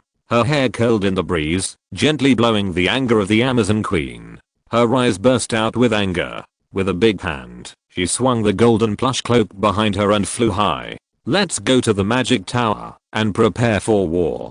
Hippolyta's face changed instantly, cold and majestic, stepping out of the palace with big strides. Emperor building. On the 390th floor, there was silence in the office. The darkness blocked all the sunlight, and the projection screen emitted a bright light, shining on the skin of several people in the room, shining with a fluorescent color. It's ridiculous. If one nuclear bomb can't blow up Paradise Island, 10 more will do the same. Artemis held the hilt of the sword. Her eyes were cold, and she kept looking down at Badi. Antiope's eyes were a little hesitant. She hesitated because Badi was so calm. He was so calm eating fruit and watching the show. It seemed that the man in front of him was determined to see the future and believed that human weapons alone were enough to solve the threat of Paradise Island. After all, it was the magic protective force field left by Zeus, the king of gods. She thought with a little luck in her heart and subconsciously looked at Phillips. The calmness she saw in Phillips's eyes made her feel relieved. This Amazon general has always been such a calm general. Badi laughed, but didn't say anything. Arguing with ignorant people is the stupidest behavior. You must be dreaming. Hera dug a watermelon ball for Badi to eat and said calmly, can't you see that Zeus's magic protective force field is just a regional flow chain magic structure? This is just a magic structure used to hide his lava and block detection. Chapter 260 Nuclear Explosion Paradise Island. This magic area flow chain structure can indeed bring out the most perfect advantages in hiding, simulation, and lurking. But when facing an attack, the energy will gather together to resist the point, allowing the entire Paradise Island to maintain extraordinary stability, which will also cause the weakness of other areas. Hera peeled a grape with her fingers, as if nothing had happened, and said calmly, during the nuclear bombing just now, the energy flow on the surface was enough to see from the outside that this energy flow gathered and caused weak points in other areas. If you don't even notice this, then there is no need for the master to take you under his command. Using your flesh and blood, I can still create new Amazon warriors. Badi stretched out his big hand and slapped Hera's tight skirt. Hera reflexively shrank her hips and body, squinting her eyes, and leaning lazily on Badi. Her face flushed, with a smile on the corner of her mouth, and she didn't say anything. Be quiet and watch the show, Badi said calmly, stopping Hera's assist. He wanted to bring the Amazon tribe under his command. This group of Amazon female warriors was indeed an outstanding warrior tribe. They were born with divine power. It was unknown how the physical body, a compatible energy system of magic, was fabricated. It was magical. Whether it was using flesh and blood for a search, making magic equipment, or leading the way to conquer the world for Badi, it would be a proper force. Badi could not rely too much on his Krypton Legion. The weaknesses of the Krypton Legion, Krypton, magic, and red sun radiation, were too obvious. It was too easy to be restrained and overturned. Although nothing happened now, in the future, the weakness that was always too obvious would become the fatal point of Badi's legion. Antiope and the others' faces changed slightly. They did not notice that they were all pure warriors who used magic to enhance their physical combat capabilities. In Paradise Island, most of them were such warriors, like Badi's other transformation, physical magicians, who used magic to enhance the ability of the body. There were few other magicians who used other element and other magic abilities. Most of them were magic researchers. In Paradise Island, they were the kind who never left their homes. Therefore, Paradise Island is basically dominated by warriors. Even the queen is mainly a warrior. Other magicians are rarely seen. They basically hide in the magic research tower to study magic, make weapons, and magic weapons. Antiope and his companions did not notice this energy fluctuation, because this was the first time they saw Zeus's magic protection field. Their eyes were attracted by the nuclear explosion. They were not magicians who played with magic energy, so it was difficult to detect. Artemis wanted to argue a few more words, and did not believe Hera's words. She looked down on women, who became vassals of others. Hera looked like a conquered cat, leaning on Badi's side. Her clothes were messy, revealing a large area of white skin, which was simply debauched and lewd. What qualifications did such a woman have to criticize Paradise Island? Before Artemis could speak, her eyes were already attracted to the projection. 2 nuclear bombs spewed red and white flames, crossing the sky, crossing the Atlantic Ocean, flying over the sparkling ocean, leaving long sonic boom tracks, and flew towards Paradise Island in different directions on both sides. Antiope's steady heart was shaken by Hera's words. She watched the screen. The nuclear bomb was flying, spewing flames, crossing the Atlantic Ocean, and shooting towards Paradise Island. Her heart was clenched, and she stared at it intently. The 700,000 equivalent nuclear bomb shot directly towards the west side of Paradise Island. The magic protective force field energy shield appeared again, like a water wave. The energy gathered in the range of the 700,000 equivalent nuclear bomb explosion, making that area darker blue, and other places were light blue like a water curtain. The automatic protection of the magic protective force field energy shield made Antiope's face change color. It was really as Hera said. The magic protective force field mobilized the energy flowing in other directions to resist the nuclear explosion, so that Paradise Island was as stable as Mount Tay. Huge explosion, black smoke, fireballs rose, the seawater was shaken away, revealing the seabed at the bottom of the sea, and a huge tsunami was echoing and forming. The entire Paradise Island was shaken by the explosion. The buildings in Paradise Island shook more violently than the last time. Some old buildings began to drop dust from the gaps and collapsed. People's footsteps were shaking and unbalanced. There was no sound effect on the screen, but from the satellite broadcast, you can clearly see the vibrations in Paradise Island. You can see the earth shaking inside, and the old buildings began to tilt and collapse. The dark blue part of the magic protective force field energy shield has begun to turn light blue. This is not without consumption. On the contrary, the consumption is unprecedented and violent. Stop.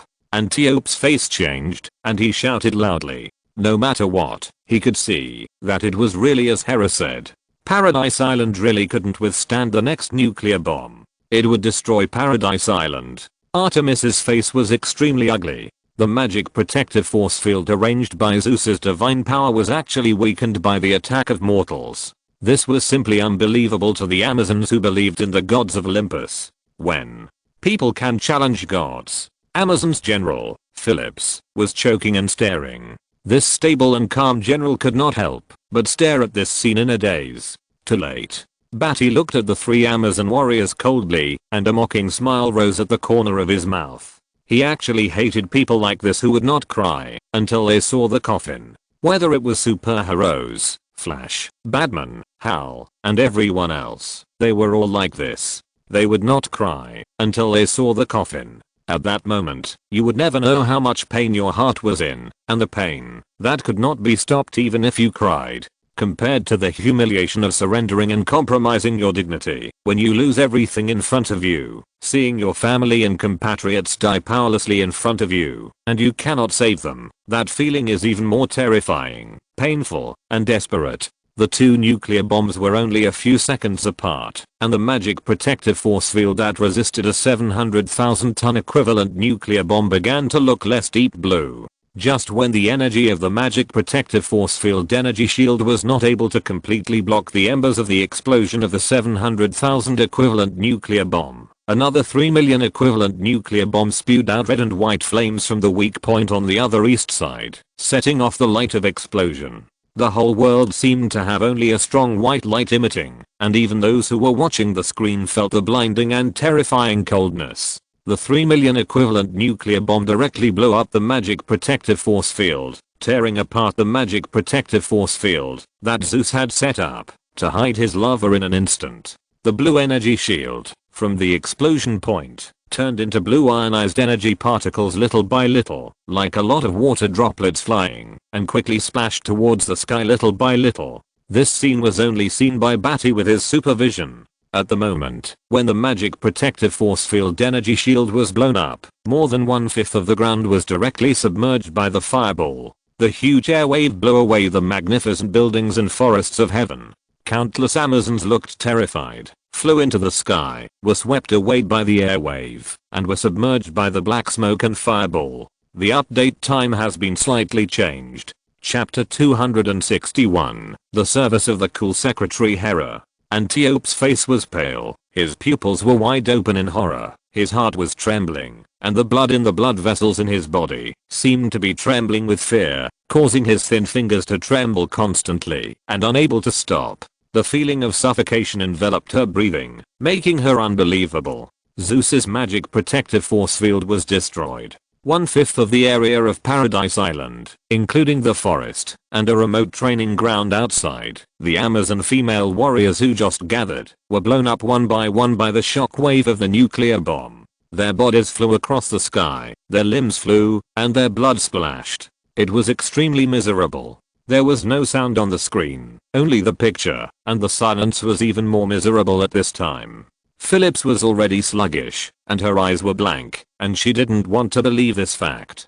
The scenes of the Amazon female warriors' powerlessness were imprinted in her heart. When did the powerful Amazon female warriors become so powerless, even without any room for resistance, and were destroyed, died, and were blown to death? Their limbs flew, and blood splashed on the collapsed white building. Doris. Artemis reached out to the screen. On the screen, she could clearly see one of her friends, whose arm was broken. Under the shock wave of the nuclear bomb, it flew high up and then fell heavily into the ruins, and it was unknown whether she was dead or alive. The camera deliberately and slowly showed the silent ruins in the silent sunlight, reflecting the tragic scene in the broken limbs and blood. Everyone. Artemis' pupils trembled as she looked at the flying bodies. The strong and sturdy warriors in the past, and the many Amazon warriors who trained and hunted with her, now seemed to be as unimportant as dust, with their bodies torn apart tragically, and blood splashing in the sky. This tragic scene made the 3 Amazon warriors tremble, sad, and painful. However, a more painful scene came. On the screen, the deep and magnetic male voiceover appeared again, slowly, and slowly. The magic protective force field of Paradise Island has been broken. The next 1 million ton nuclear bomb is enough to cover Paradise Island and wipe it off the earth. This voice slowly told a fact, which made people feel extremely chilled. On the screen, a 100-ton nuclear bomb began to rise directly, spewing red and white flames, rumbling into the sky. Stop. Antiope was so scared that she screamed in horror. In Paradise Island, which is not protected by a magic protective force field, if such a large nuclear bomb is thrown, more than 99% of the Amazons will die. This is not a war. This is not what they thought, a fierce war between the two sides. In that kind of war, even if they died at the hands of the enemy, they would feel honored. This is a massacre, without the slightest honor, without the fierceness of fighting with swords and guns, the surging feeling of boiling blood, and without being able to show the combat skills and strong bodies that the Amazon female warriors have trained for thousands of years. Nothing. This is not a war. Until now, Antiope was terrified and realized with a chill that this was not a war between them and Badi, but just a massacre. Stop. Phillips's breath was choking, and his heart was pounding with fear because of the nuclear bomb. On his copper-colored face, he couldn't help but be terrified, and he spoke with Antiope at the same time. Badi's body was very relaxed, and his back sank into the soft sofa. He opened his mouth and ate a dragon eye that Hera had picked out the core and handed over with her slender fingers, and his face smiled indifferently. If you haven't felt fear, you won't know how to surrender. Badi's mouth was outlined with a light smile, and he smiled lightly. This smile was undoubtedly very beautiful, bright, kind and gentle. Antiope. Philip's heart was chilled. This was a demon who regarded life as nothing. This was the most devilish smile. Artemis trembled all over, her copper-colored skin, her toned body, and the blue veins like dragons appeared prominently. Her eyes trembled and turned into a rage that soared into the sky, and the rage roared. Tragic scenes flashed in her mind, and the horrible pain turned into deep anger, filling her mind. On the screen, missiles continued to fly across the ocean. When she thought of Paradise Island being destroyed by a nuclear bomb, she could no longer remain calm. Her eyes were red, and she was breathing heavily, unable to suppress her anger. "I will kill you." Artemis roared angrily, stepped on the ground, and with a boom, the hard ground sank, cracking a big pit.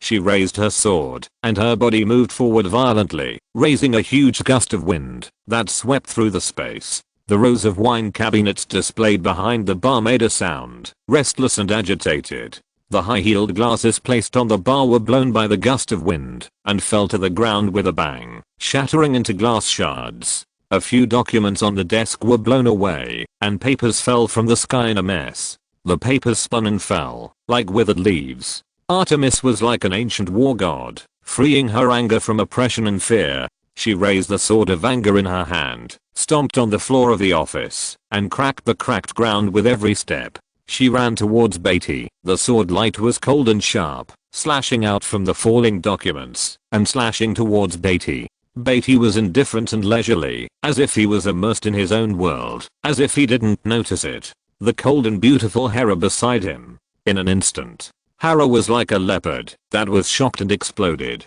Her agile figure blocked Artemis in front of her. In the attack of Artemis, she directly leaned into her chest and pushed Artemis with her thin shoulders and back in a posture of leaning against the mountain. Bang! Artemis was like a cannonball, tearing through the airflow and being pushed onto the wall. She hung in the cracked pit on the wall. Her eyes widened, her sternum was hit hard, and her internal organs were shaken. She vomited and felt uncomfortable, as if she was twisted together.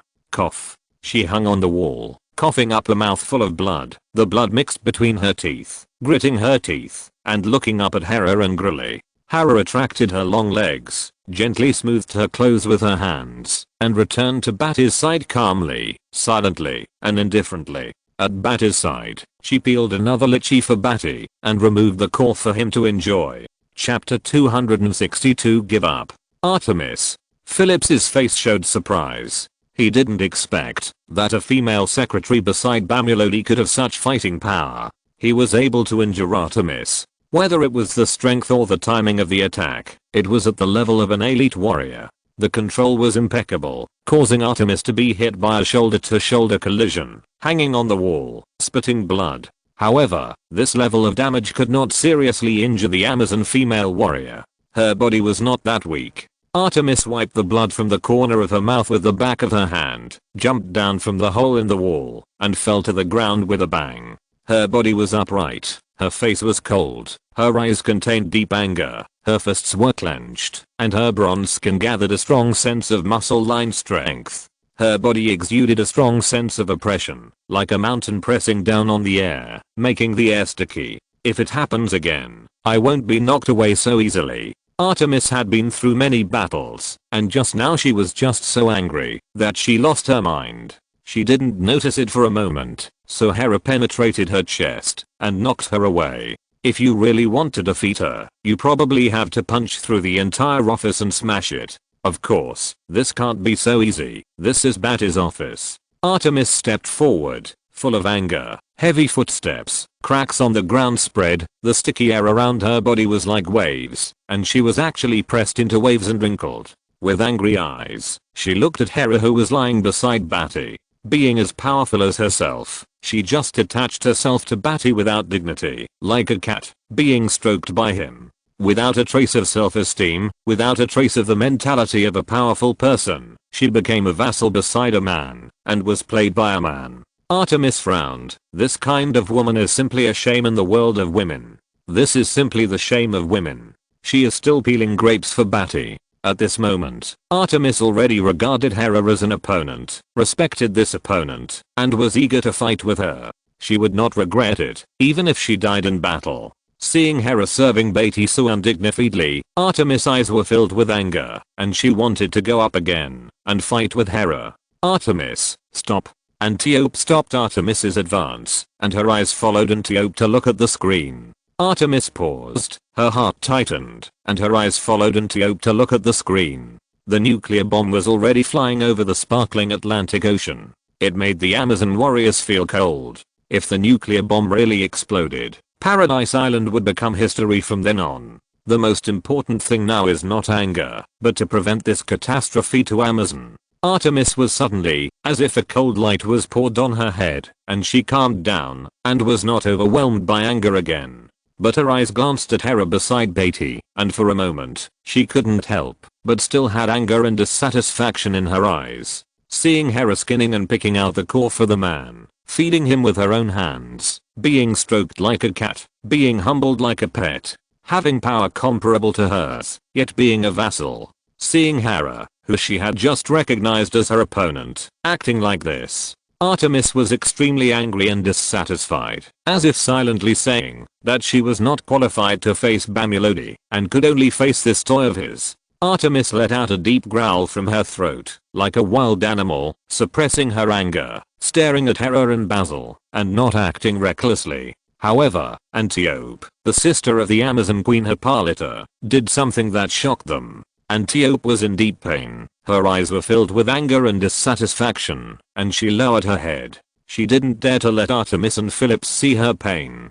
Her eyes were so sore that she wanted to cry. She gritted her teeth, her face was full of grief, her hands were tightly clenched into fists, and she pressed them on the outside of her thighs with trembling hands, trying to suppress her dissatisfaction, anger, and pain. Bang! Antiope knelt on the ground with both knees, lowered her head humbly, and said in a hoarse voice, "Your Majesty, I'm willing to surrender and become a soldier under your command. At the same time, please give me some time. I will persuade the Amazon warriors to become your warriors who will go nowhere." She did not have the dignity of an Amazon high-ranking official, the dignity of the Amazon Queen, the sister of Hippolyta, and the determination of the Amazon female warriors who were not afraid of death. She was not afraid of death, but now it was not a problem that could be solved by her death, but the survival of the entire Amazon race. Compared with this, her dignity, self-esteem, and will were meaningless. What really matters is the survival of the Amazon race. She called Badi "Your Majesty" again, and knelt on her knees. This is not a war. There is no honor. Nothing is worth the death of the Amazon warriors. It is not the honor of the Amazon warriors, but a tragic death, a death without any resistance. Destruction, the survival of the race, is just a thought away for Bamilodi. She has no choice but to kneel down for the Amazon warriors. This kind of death is unacceptable to the Amazons, especially her sister, the Amazon Queen, and the Amazons' top leaders. No matter what, the Amazons, the entire race, cannot be destroyed in the hands of herself and others. Antiope, are you crazy? Artemis's anger turned into shock in an instant. She looked at Antiope in disbelief. She actually surrendered to this man, and became his subordinate. She also persuaded the Amazon warriors to become Bamilodi's subordinates. Artemis felt that it was a far-fetched story for a moment, and her eyes were blank, and she couldn't believe it. The Amazon warriors were not afraid of death, but now Antiope took the lead, so afraid of life and death. Afraid of being under this man's feet, and wanted to surrender to this man's feet. Is this still an Amazon warrior? Antiope, you betrayed Amazon. Artemis roared in pain and anger. At this moment, she was so shocked and angry that she couldn't think clearly and calmly. What Antiope knelt down at this moment was the dignity of Amazon, her own will, and the firm will of Amazon. This was unacceptable to Artemis. General Phillips beside her, the Amazon general slapped Artemis in the face, and the crisp sound of the slap echoed in the room. Artemis was stunned for a moment after receiving the slap. This slap was unusually heavy, hitting Artemis' face heavily. Phillips's palm, which was rubbed with thick calluses from training, pressed 5 fingers hard on Artemis' shoulders, and his fingers pressed deeply into the flesh of the shoulder. She didn't betray Amazon.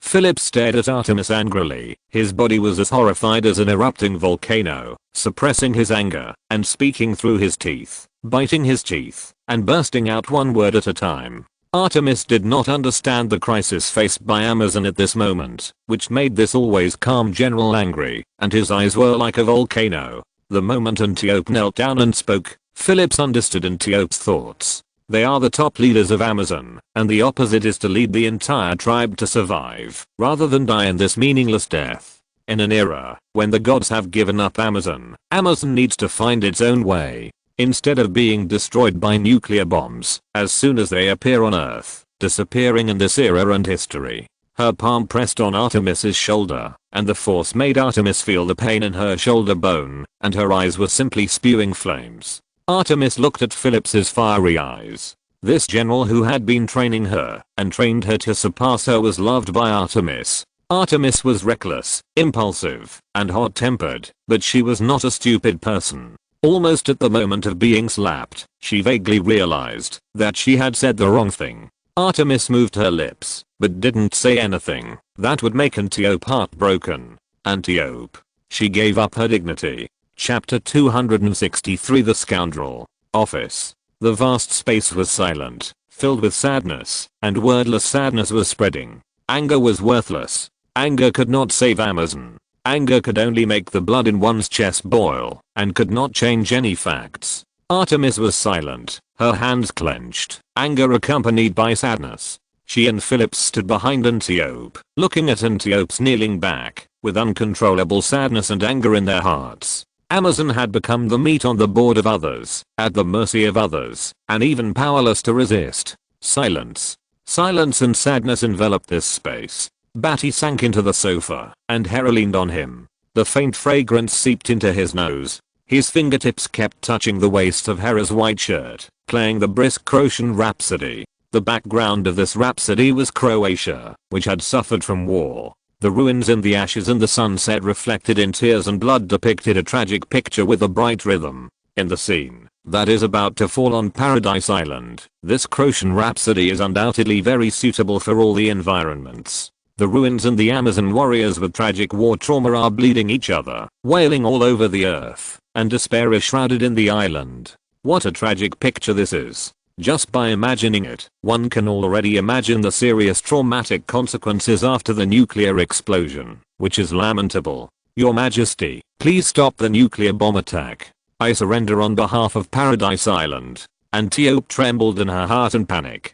Every time the nuclear bomb flew a distance, spewing red and white flames on the Atlantic Ocean, leaving a white track, passing through the sparkling sea, it made her heart tremble more and more panic. She couldn't bear the fact that Amazon would be destroyed in the next moment.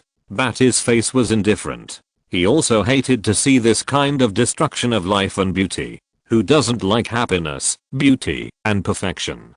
But, as he said, if you have never felt fear, you will not know how to surrender. At this moment, the Amazon warriors know how to surrender.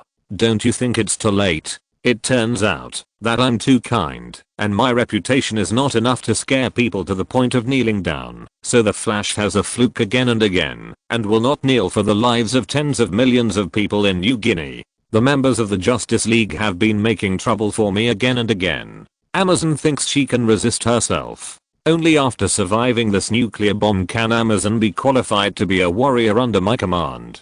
Badi said with a cold face and indifferent. His finger still gently pointed at Hera's waist, and the smooth skin of the white shirt was faintly visible. No, Your Majesty, we obey you as our master. Please forgive us for our disobedience just now. Amazon will become a sharp sword in your hand.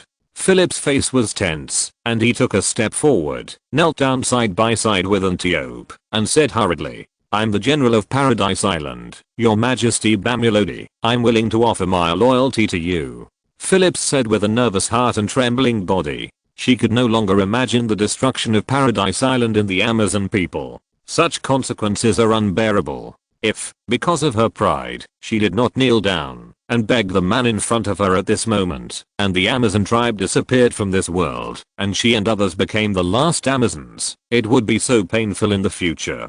Badi's face was indifferent and ruthless. Until this moment, his good mood had disappeared. Other people's pleading would not make him happy, but would make him feel sad. It was really no tears until the coffin was seen. If you have never felt fear, you will not know how to surrender. Badi stopped his fingers on Hera's waist, and Croatian Rhapsody stopped. His eyes were indifferent, and the sitting figure looked down at the two kneeling people like a giant entrenched on the top of the mountain. Artemis was already standing there, stunned. The will of the Amazon female warrior was so fierce, and it was such a difficult choice to make an Amazon female warrior surrender. They would rather die in battle than surrender to others like this. Her brain had crashed. In her mind, she did not feel ashamed of kneeling down and surrendering to Badi. On the contrary, they are great, so great that the Amazons of the entire Paradise Island will not understand them. They will only curse them for being bamulod as running dogs. When they see them, they will throw rotten eggs and tomatoes at them and spit at them. They will be doomed to be infamous in the history of the Amazons. They are Amazon traitors. However, it is they who can save the Amazons and prevent Paradise Island from becoming history. Artemis suddenly came to her senses. Boom. She took a step forward and knelt on the ground with both knees, causing cracks in the ground to spread to Bamulod's feet. Artemis' eyes were determined. Her face was firm, and she said unwaveringly, "Your Majesty, I, Artemis, am willing to surrender at your feet and beg you to give the Amazons a way to live. From now on, I will abandon the gods. From now on, your will is the direction I will move forward. From now on, your eyes are where my sword points. From now on, your soul is my unchanging belief for the rest of my life. I'm willing to be your sword, your blade, and your pioneer in this life, to open up new territories for you, and build your kingdom of God." Artemis knelt down, her head pressed against the ground, and the cold touch touched her forehead. The wordless cruelty spread resolutely in this space. This is more moving and cruel than any battle or fierce fighting. This is a cruel battle of surrender. It is so cruel that there is no fireworks, no smoke, and no war. In this space, the hearts of the Amazons are torn apart. Badi is like a god perched on the clouds, looking down at the three people ruthlessly from a high position. His face is like a rock sculpture, ruthless and tough. At this time, on the screen, a blinding light suddenly burst out, and the dazzling white light was reflected on the faces of the three kneeling Amazon warriors. The nuclear bomb exploded in the sky above the Amazon, and the strong wind swept over the forest of Paradise Island. Animals and birds ran around in fear, and the magnificent buildings below were blown by the strong wind, and were weaker than ever before. The Amazons used their hands to block the dazzling light from the sky, and then burst into proud and confident cheers. No one could easily hurt the Amazons. The nuclear bomb did not fall on Paradise Island in the end, but exploded in the sky, blasting a flame.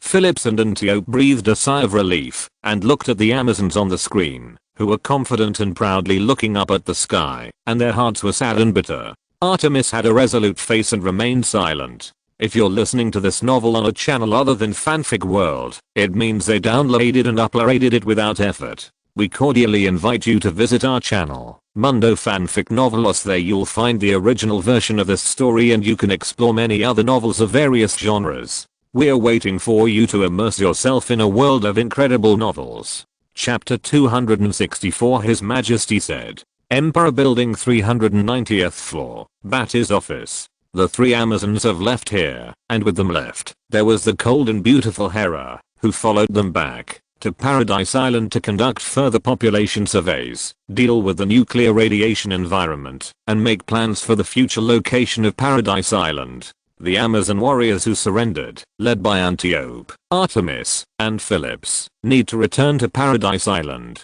to persuade the rest of the Amazons, either by deception or guidance. They are not worried about Hippolyta's disagreement. On the contrary, Hippolyta will agree with them. This is the cognition of being a superior. If you want the Amazon warriors to survive, you need to guide the other ordinary Amazons to surrender to Badi. But, as you can imagine, the Amazons are stubborn, brave and fierce, and difficult to surrender.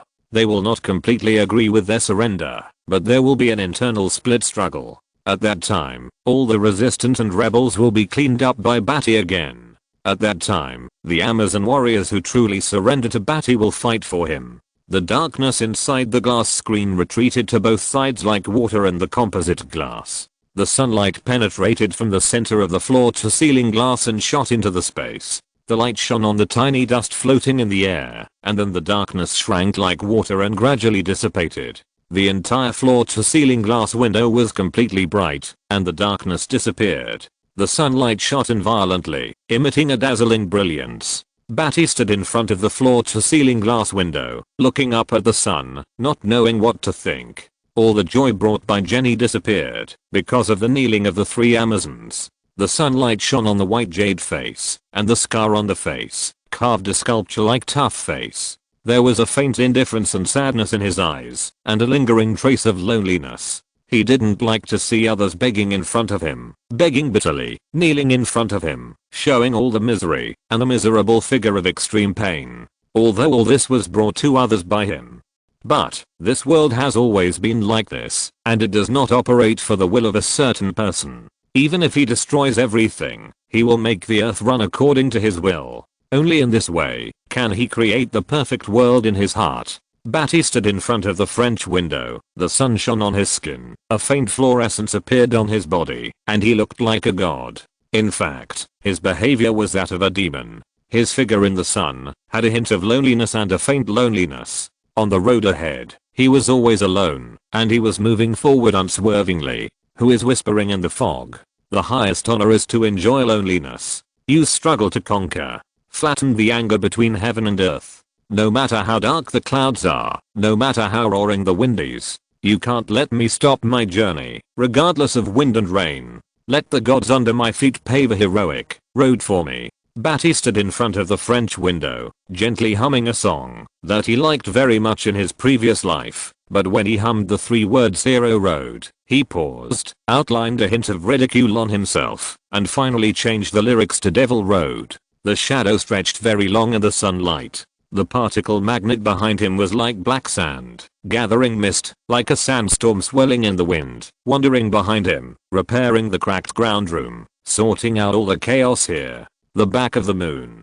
Brainiac's space base was like a model, occupying a small round pit. Nearly half of the back of the moon was shaking, and shrouded in an inexplicable proportional reduction range. The closer to the space base, the smaller it would be, and it would become like a normal space base. When you arrive at the space base, you will find that this is really a grand space base, not small, because, in the same way, you are shrunk by this range base like an ant. At this time, the model-like space base, with star-like flames, exploded, and countless metal robots wandered, flew, and shot with laser guns, plunging this model-like space base into a war scene.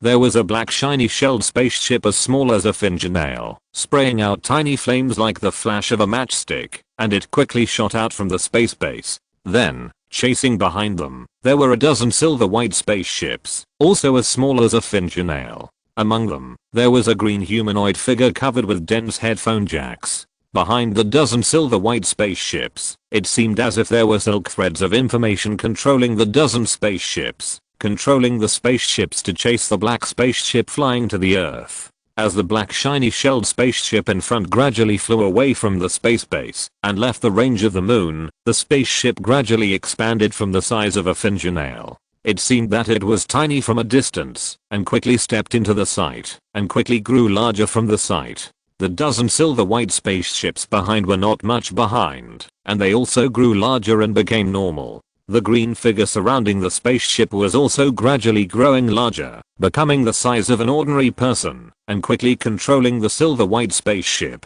to chase the black spaceship in front. The two fired lasers fiercely in space. Flashes interlaced in the darkness, and more than a dozen lasers interlaced, and shot at the black spaceship.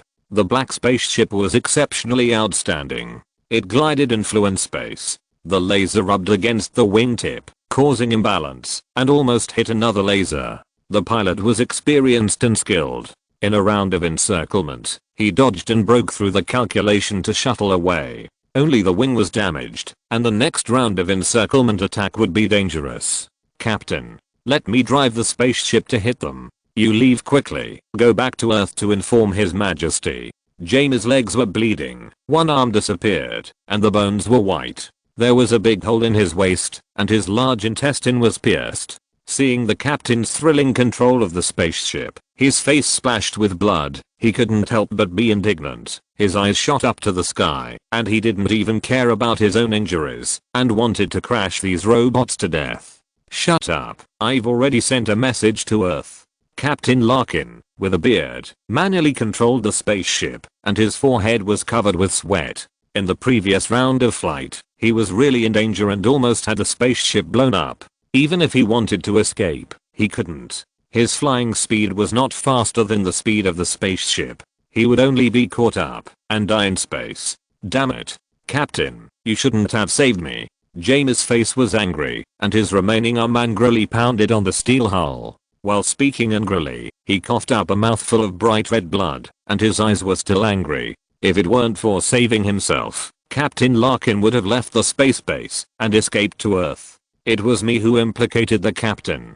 Shut up, His Majesty said, that there is a dead end in front of the mountain, and you will see a village called Hope when you turn a corner. The whites of Captain Larkin's eyes were tense with bloodshot, his hands tightly holding the manual control lever, sweating profusely, staring at the spaceship opposite.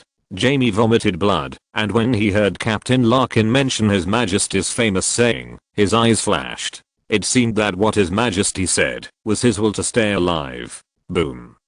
The hull tilted suddenly, the wing on the other side exploded, the engine exploded, emitting black smoke, and the spacecraft lost balance. Captain Larkin felt cold in his heart. It was over. The engine of the spacecraft exploded, and the thruster speed slowed down again. They were going to be shot to death. Sure enough, a dozen silver muzzles of the spacecraft gathered strong light. Captain Larkin was suffocating and staring. The shadow of death enveloped him, and his eyes were full of dazzling laser light. At this time, a white figure broke through the atmosphere from the Earth, carrying flames, and suddenly appeared in front of them, blocking all lasers, and the behind it was swaying and dancing. I said, "You won't die." Chapter 265 Brainiac Sentinel. Your Majesty. Poof. Jamie looked at the outside the spaceship with a shocked and excited look. He couldn't help but yell. His face flushed, and blood spurted out in excitement. Inside the spaceship, his legs were broken, and there was a burnt smell after being shot by the laser. One arm was torn, revealing the bones. There was a hole in his stomach and large intestine, and blood was flowing all over the spaceship. Blood mist spread out of his mouth in an instant, and the strong smell of blood spread in the particles of the air. Captain Larkin, it's Your Majesty. Jamie's face flushed abnormally, and he spit out a large mouthful of blood. This did not make him weak, but made him more excited to look at the back of the figure outside the spaceship. The blood on the ground flowed more, and formed a blood puddle, which made Captain Larkin beside him feel thrilling. Calm down, you're going to die from all the blood you're spraying. Captain Larkin cursed. Although he was also very excited to see His Majesty, and His Majesty's figure made him feel more majestic and safe than ever before, he was not as excited as you. Your paralyzed arms, large intestine, and legs were bleeding, and you kept spraying blood from your mouth, spraying all over me, and you were still full of energy. Did you have a last gasp of energy? Captain Larkin quickly performed an emergency hemostasis procedure on this desperate team member, and he was simply cursing in his heart. I went through so much trouble to rescue you, and you're already spraying blood all over, and you're still chasing stars. Badi turned his head and glanced back slightly. After seeing that the two people inside were fine, he gave this Jamie team member a safe and light smile. This smile made the Jamie team member's eyes bloodshot, and he screamed excitedly, and blood kept splattering on his body. Seeing that his subordinates were safe and sound, and still excited, and screaming with energy, Badi turned his eyes to the enemy in front of him. More than a dozen silver-white, diamond-shaped, streamlined small spaceships that fully conform to mechanics have begun to gather blue beams of laser nets and shoot at him. He stood horizontally in front of the spaceship, and the blue beams of light hit Badi like raindrops. Badi activated his own physical magnetic field, and his body surface immediately twisted slightly and lit up with a soft light. The blue laser beams, concentrated and continuous, shot at the physical magnetic field, barely breaking through the physical magnetic field, like shooting through a layer of fog. When it reached Badi's body, it was already powerless, and was mostly consumed by the physical magnetic field. It just shot holes in Badi's particle clothes, brought a few traces of slight heat effect, and there was no other reaction.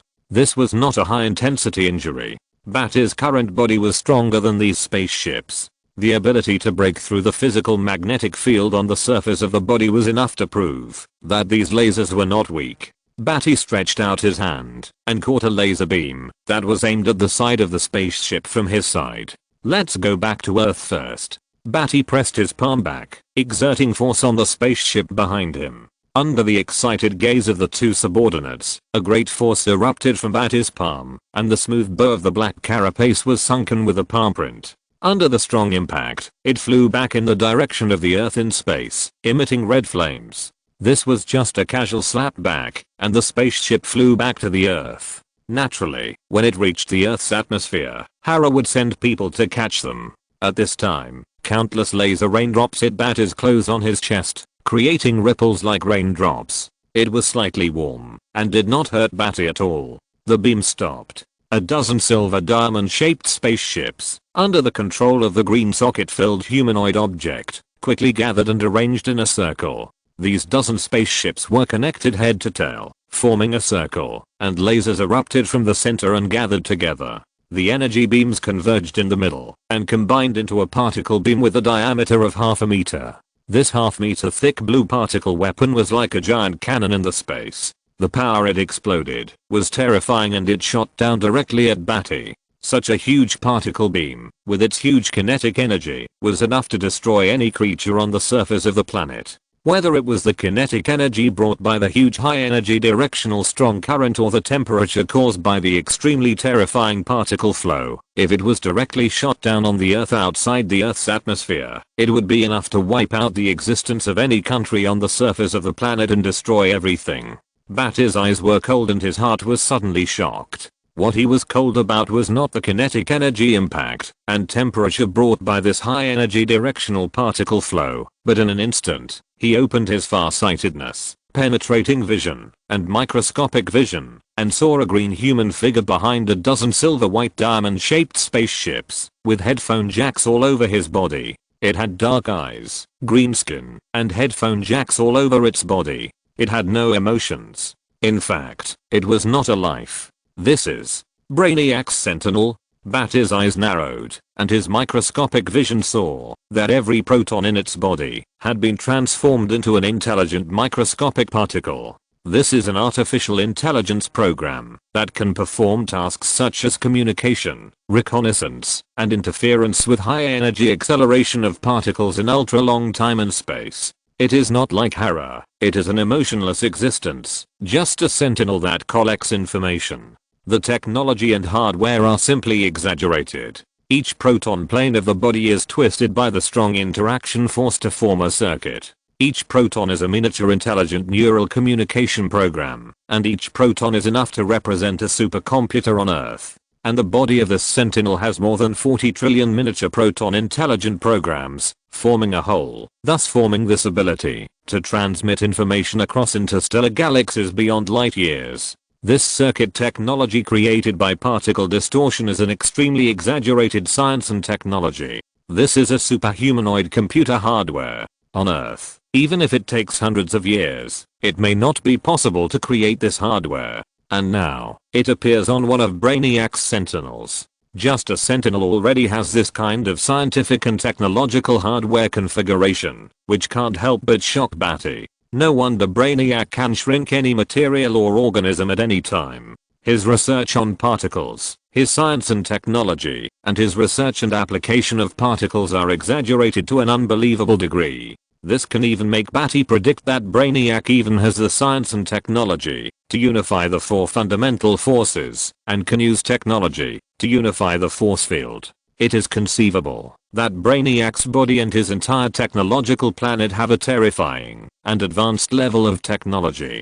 Compared with the destroyed Krypton, the science and technology are much more outstanding. The only thing that Krypton can compare with is the biological gene technology. However, this Sentinel is not Badi's opponent. After all, this is just a Sentinel who collects information.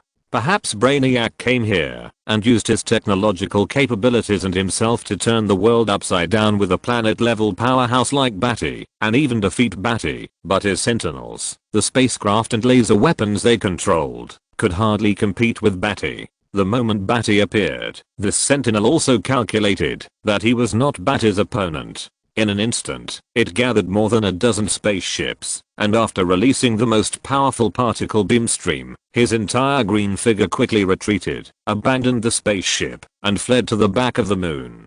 Bati's eyes shot out a heat beam as thick as his forearm. The heat beam was like a sharp knife, piercing into the deep blue particle beam, splitting the particle beam in two, flying head on, cutting it in half, and chasing after the fleeing sentinel. More than a dozen spaceships could not stop Bati's figure, and were split by him like a sharp knife, shooting into the center of the spaceship, where energy was gathered, directly impacting and detonating the impact of the particle stream, and scattering the spaceship in all directions. Badi tilted his head, and closed his eyes, to ease the intense burning of the vitreous body of his eyes. His figure burst out at super high speed in space, and chased after Brainiac's sentinel with red flames. At the same time, at the space base on the back of the moon, the entire base took off. When Brainiac's sentinel returned, the space base suddenly expanded and returned to its normal size. The huge base of more than 5,000 meters unfolded, like a metal super fortress, lying on the moon. Countless wires densely stretched out from all parts of the space base, and plugged into the sockets on Brainiac's sentinel. The densely packed wires were all plugged into Brainiac's sentinel. The current flashed through it in an instant, and its black pupils flashed data quickly. Type I mechanical combat form, change. In an instant, the entire space base was controlled by this Brainiac sentinel, surging layer by layer, quickly submerging its green figure. Every part of the space base was operated by metal, combined into a huge mechanical monster, floating in space. A huge monster, more than 3,500 meters long, with a cold metal mechanical jellyfish appearance, just appeared on the moon, treating space as an ocean, with tentacles floating and wandering. When Badi was approaching, several tentacles transformed into high-frequency giant blades, emitting intense blue light. The ultra-high-frequency giant blades were powerful enough to cut through any material, and slashed towards Badi. Chapter 266 is worth collecting. Badi stopped his body, and the fiery red flames of the high-speed flight were extinguished in front of him in an instant. The high-speed flight stopped without any buffer, and it stopped instantly. From the extreme speed to the stop, it was completed in an instant, which made people feel dazzling visually. The sharp high-frequency giant blade with a hissing extremely high-frequency azure cold passed through his nose, bringing a burning and vibrating buzzing feeling. Combined deformation machine. Badi looked at the 3,500 meter high giant mechanical jellyfish with some surprise. This kind of technological strength once again refreshed Badi's technological strength for Brainiac.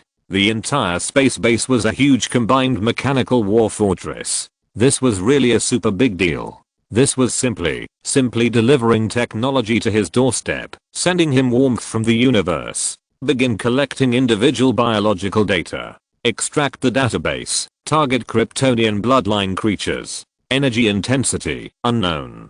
Biological cell intensity, unknown.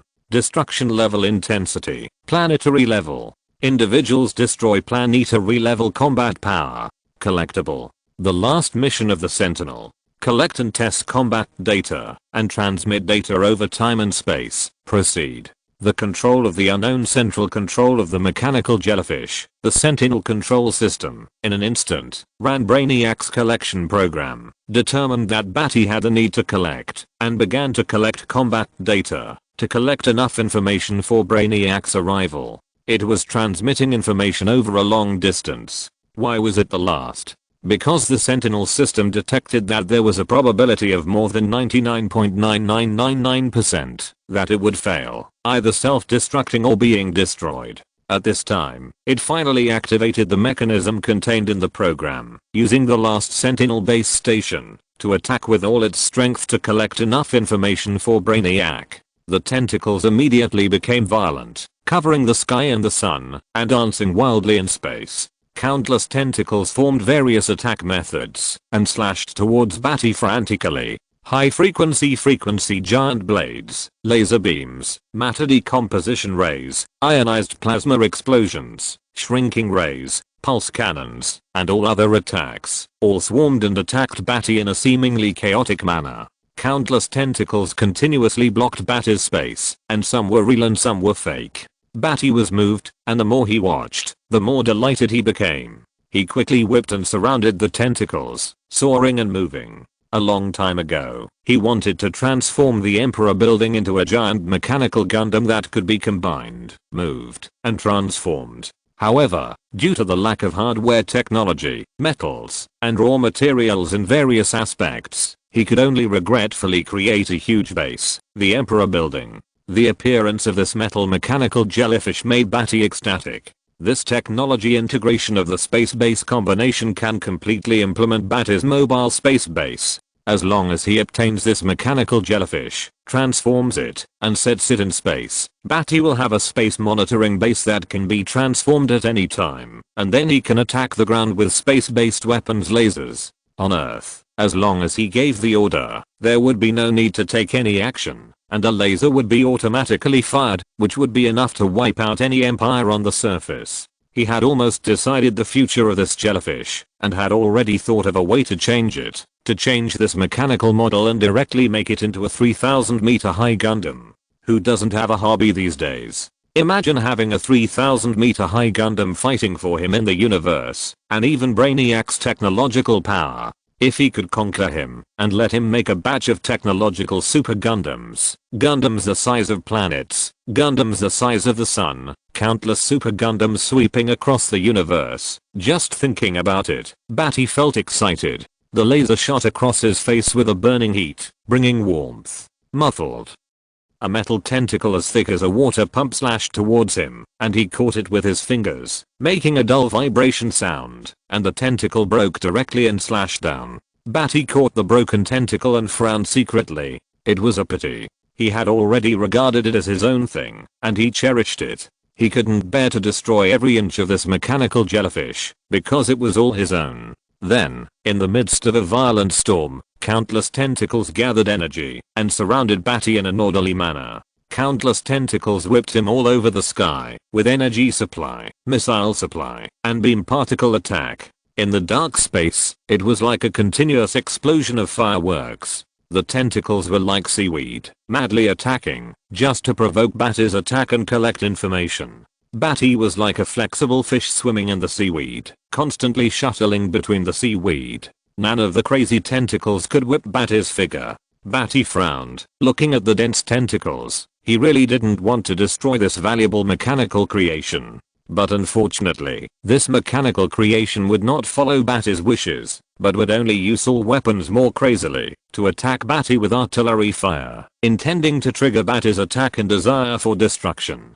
Among these attacks, only the shrinking ray gun and the matter decomposition ray could hurt Badi, but obviously, it was even more difficult to hit Badi. Even if it hits, it will only cause energy loss to Badi, and will not cause much harm to Badi.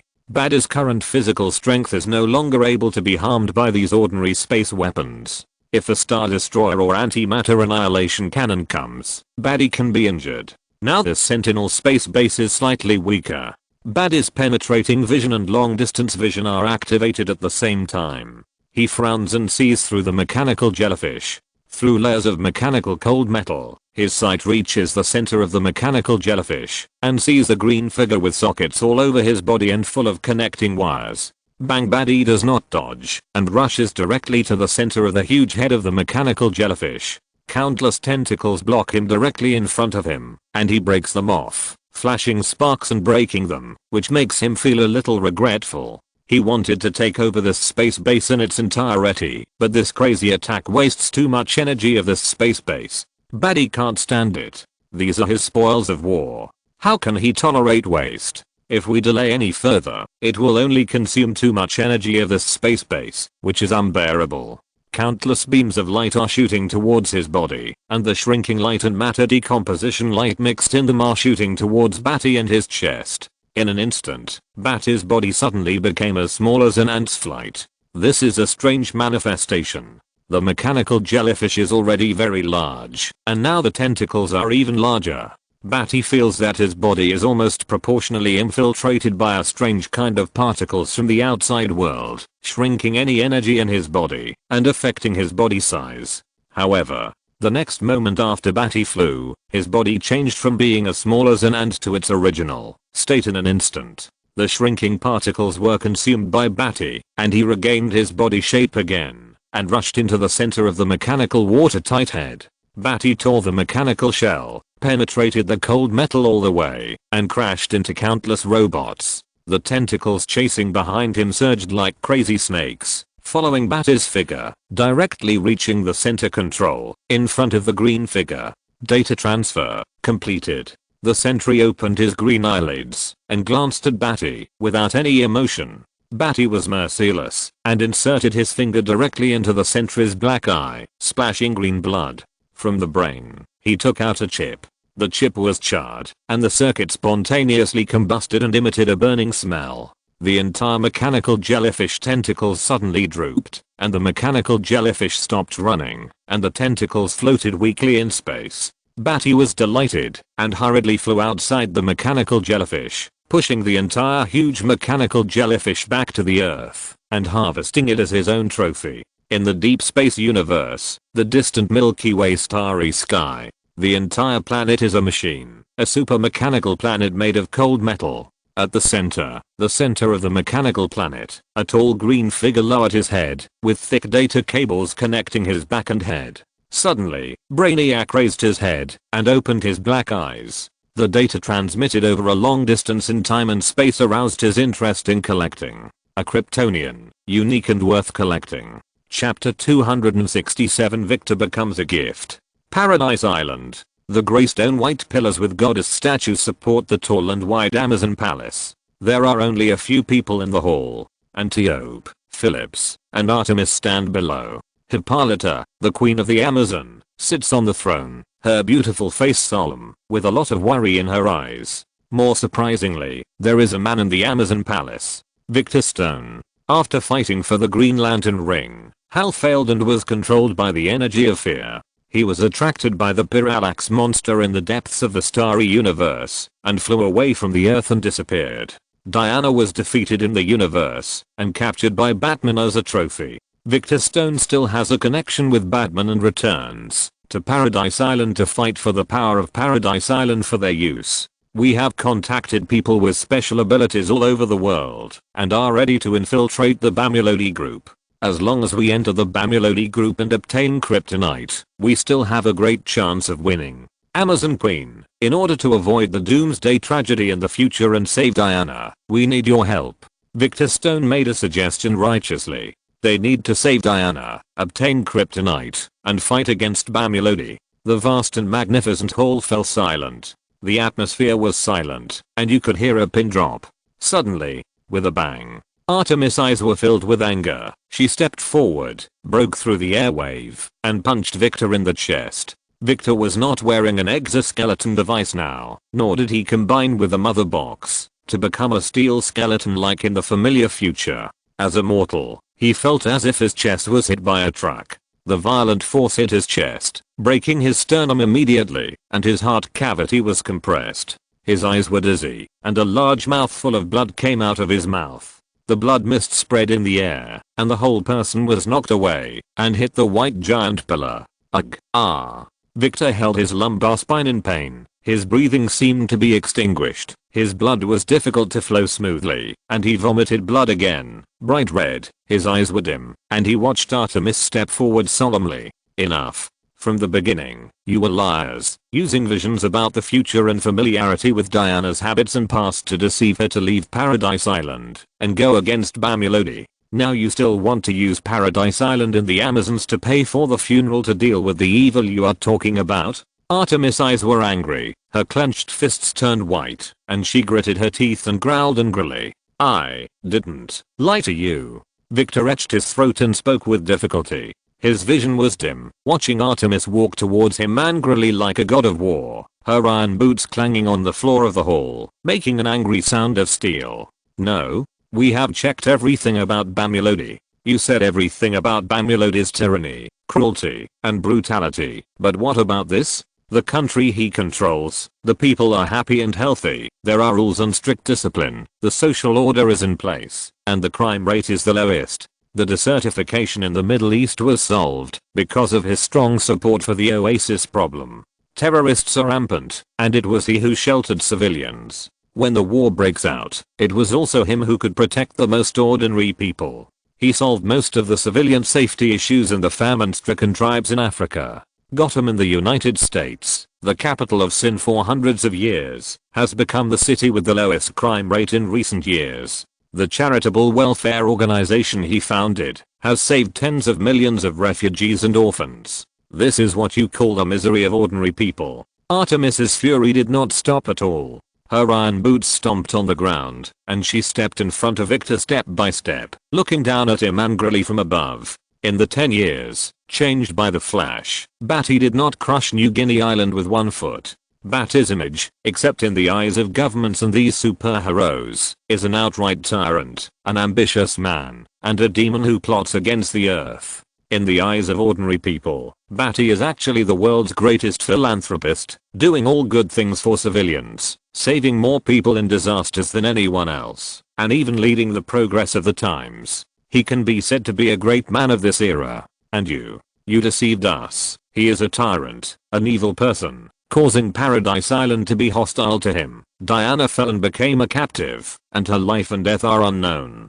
Paradise Island was bombed. The magic protective force field was destroyed. The Amazon people became fish meat. Victor vomited blood and looked up at Artemis with difficulty. This is not the right future. It's just his disguise. The right future should be the era of superheroes and supervillains, not this authoritarian Bamulodi. Artemis was not qualified to judge which was better, the era of superheroes and supervillains or the beautiful era created by the great unification of Bamulodi. She just wanted the Amazon to survive. Artemis punched Victor in the stomach, making him bend like a shrimp, staring, vomiting blood from his mouth, and fainting in pain. We have eyes. Artemis looked cold and disgusted. If the times could develop in another beautiful direction, why not? In this way, the lives of civilians would be better, instead of living in the battle between supervillains and superheroes, looking up at them, and then dying in the aftermath of the war. She looked at Victor lying on her hand, shook her hand, and shook Victor to the ground, then called the guards outside the door, pulled Victor out, and imprisoned him. Artemis was not speaking well of Bamulodi, but all of this was the fact that the three of them went out to Paradise Island and collected the facts. Bamulodi undoubtedly had great ambitions and wanted to rule the world. However, he has strict rules for civilians and his soldiers. For civilians who do not block him, he gives them a healthy and happy life. He is just extremely cruel to his opponents. Unfortunately, Paradise Island was almost destroyed by a nuclear bomb. Because of his extreme cruelty, Artemis was angry about Bamulodi's attack on Paradise Island, but when she returned to Paradise Island, she rationally figured out everything. All this, more than that, Paradise Island was used by those who resisted Bamulodi. They became the sharp knife of these people, angered Bamulodi directly, and became the existence for Bamulodi to vent his anger. That's why the consequences are like this now. Your Majesty, I will contribute Victor to Bamulodi, but this is not enough. Artemis turned around and said, the anger and coldness in her eyes turned into silent worry. The space was silent. Hippolyta kept acquiescing to Artemis' actions. Amazon could not resist with this group of people, and could not bear the consequences. What Victor said was about uniting special people from all countries on Earth to sneak into the Imperial building, steal the kryptonite and save Diana. General Phillips said hesitantly. Chapter 268 Amazon Queen. No, we can't interfere with Bamulodi and his enemies again. This will only make Paradise Island a bombing target for Bamulodi again. It's too easy for him to launch a nuclear bomb against Paradise Island. Antiope sighed sadly. If they take action against Bamulodi once again, they will not have any chance. This made the people present awed.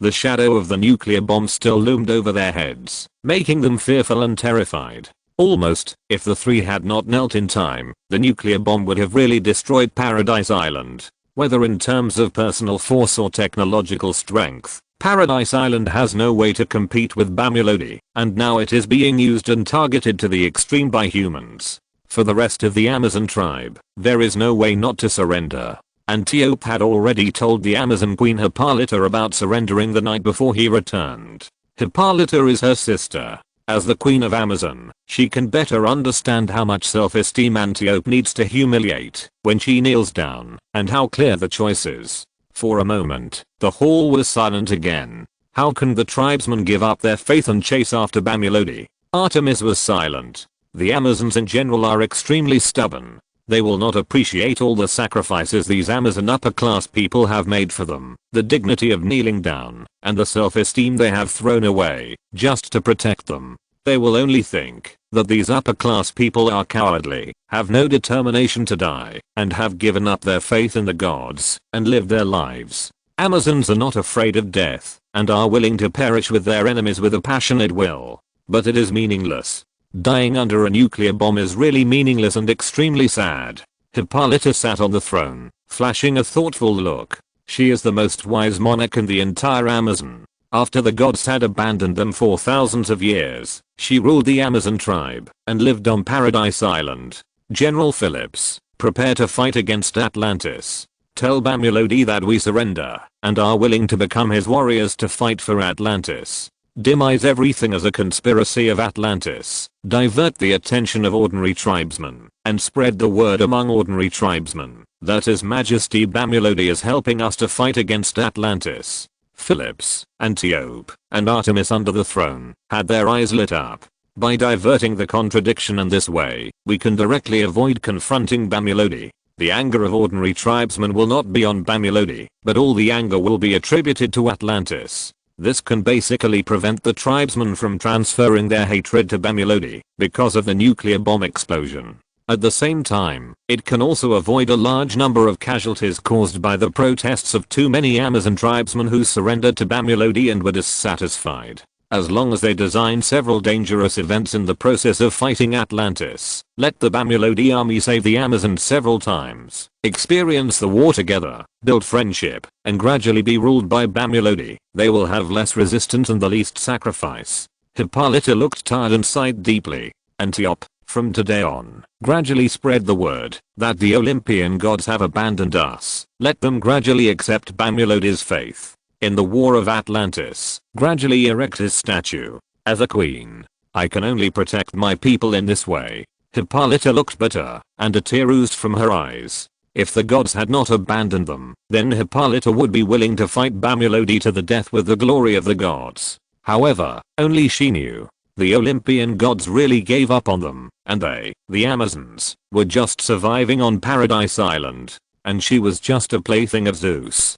Phillips, Antiope, and Artemis were shocked, and their faces also showed grief. Sister, he promised that we are still Amazons, and all culture and history will not change. Antiope felt very upset. Nothing will change, only the belief will change. Already, there is no freedom, and we have become a legion under Bamulodi. Hippolyta nodded bitterly. The hall fell into a silent and sad atmosphere, and was in peace. Diana will become a hostage because of this, Artemis said hesitantly. Artemis had no doubt about Hippolyta's intelligence. She was a wise and great Amazon queen, and she was deeply trusted by the entire Amazon. In this way, Diana can only become a bargaining chip for Bamulodi to control Amazon. Speaking of Diana, the bitter expression on Hippolyta's face disappeared, and heavy worry flashed in her eyes. Diana, it won't be a problem, Hippolyta said in a deep voice. Phillips, Antiope, and Artemis were stunned. Diana was in the hands of Basil. They tried all kinds of methods, using Basil's own good negotiation, Diana's background, and the anger of the god Zeus to intimidate, but they were unable to bring Diana back. What other methods are there to redeem Diana? Their Amazon tribe has decided to surrender, and there is no capital to negotiate. I will pass the position of the Queen of Amazon to Diana. From now on, Diana is the Queen of Amazon. Artemis was silent. Even if the throne was passed to Diana, I'm afraid Basil would not let Diana go. He would not let an Amazon queen who rebelled against him out. Phillips and Antiope were also silent. After this surrender, Hippolyta would become a sinner, and it would be difficult for her to continue to be the Queen of Amazon. But passing the throne to Diana might not be a good thing. Basil could always create a fake Diana to lead Amazon, and everything would not change. The real Diana would still be imprisoned, and have no freedom. Hippolyta looked at the Amazon warriors in front of her in silence, and said slowly, I will marry Diana to Bamulodi. Hippolyta's words were like a bolt from the blue, and the Amazon warriors stared in shock.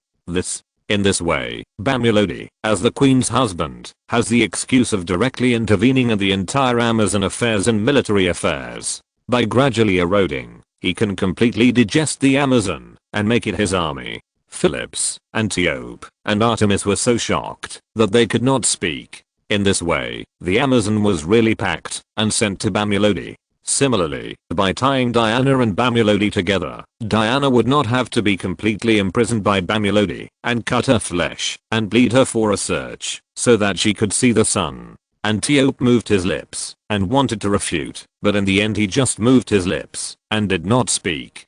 Because Bamulodi has already achieved a great success in terms of both military force and power, he has already regarded the Amazon as his own, and erosion is inevitable. She thought more deeply and completely understood her sister's thoughts. As Bamulodi's wife, Diana could still maintain the purity of Amazon in the future, so that Bamulodi would not completely destroy the Amazon warriors and cultural history. Antiope looked at her sister, Hippolyta, in pain. This wise Amazon queen really had tried every possible way to preserve the hope of Amazon and protect her daughter. Chapter 269. You want to die? Should I stop you? Earth. Outside the atmosphere, the corresponding land position is above the metropolis of New Jersey. The Brainiac Sentinel space base, nearly 8,000 meters high, is spread out outside the atmosphere like a Himalayas. When it changes into a 3,000 meter high mechanical jellyfish, the space inside it will shrink tightly and become a war machine, which cannot accommodate people or any living creatures. Only when it is spread out, unfolded, and transformed into a space base, can living creatures walk inside. Mechanical soldiers are constantly walking, monitoring, and recording information. This huge metal, lying coldly above the atmosphere, has already alarmed the entire world in the upper echelons of all countries at the moment of its appearance. Similarly, the battle between Badi and the mechanical jellyfish, this mechanical creation, that has surpassed the Earth for hundreds of years, was easily destroyed by Badi, captured by Badi, and became his trophy, which shocked the entire world. The ripple reaction caused by this has simply shocked all countries on the entire Earth.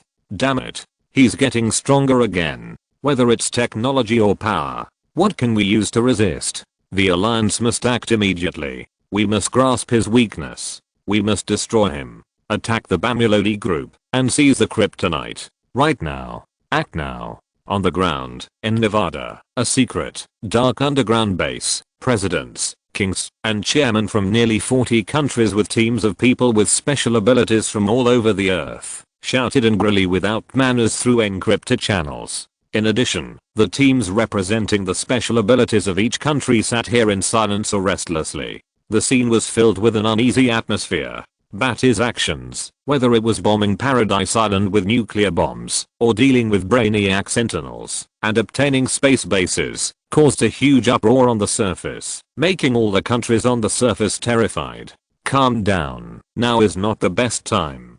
The inside line of the Emperor building is being arranged.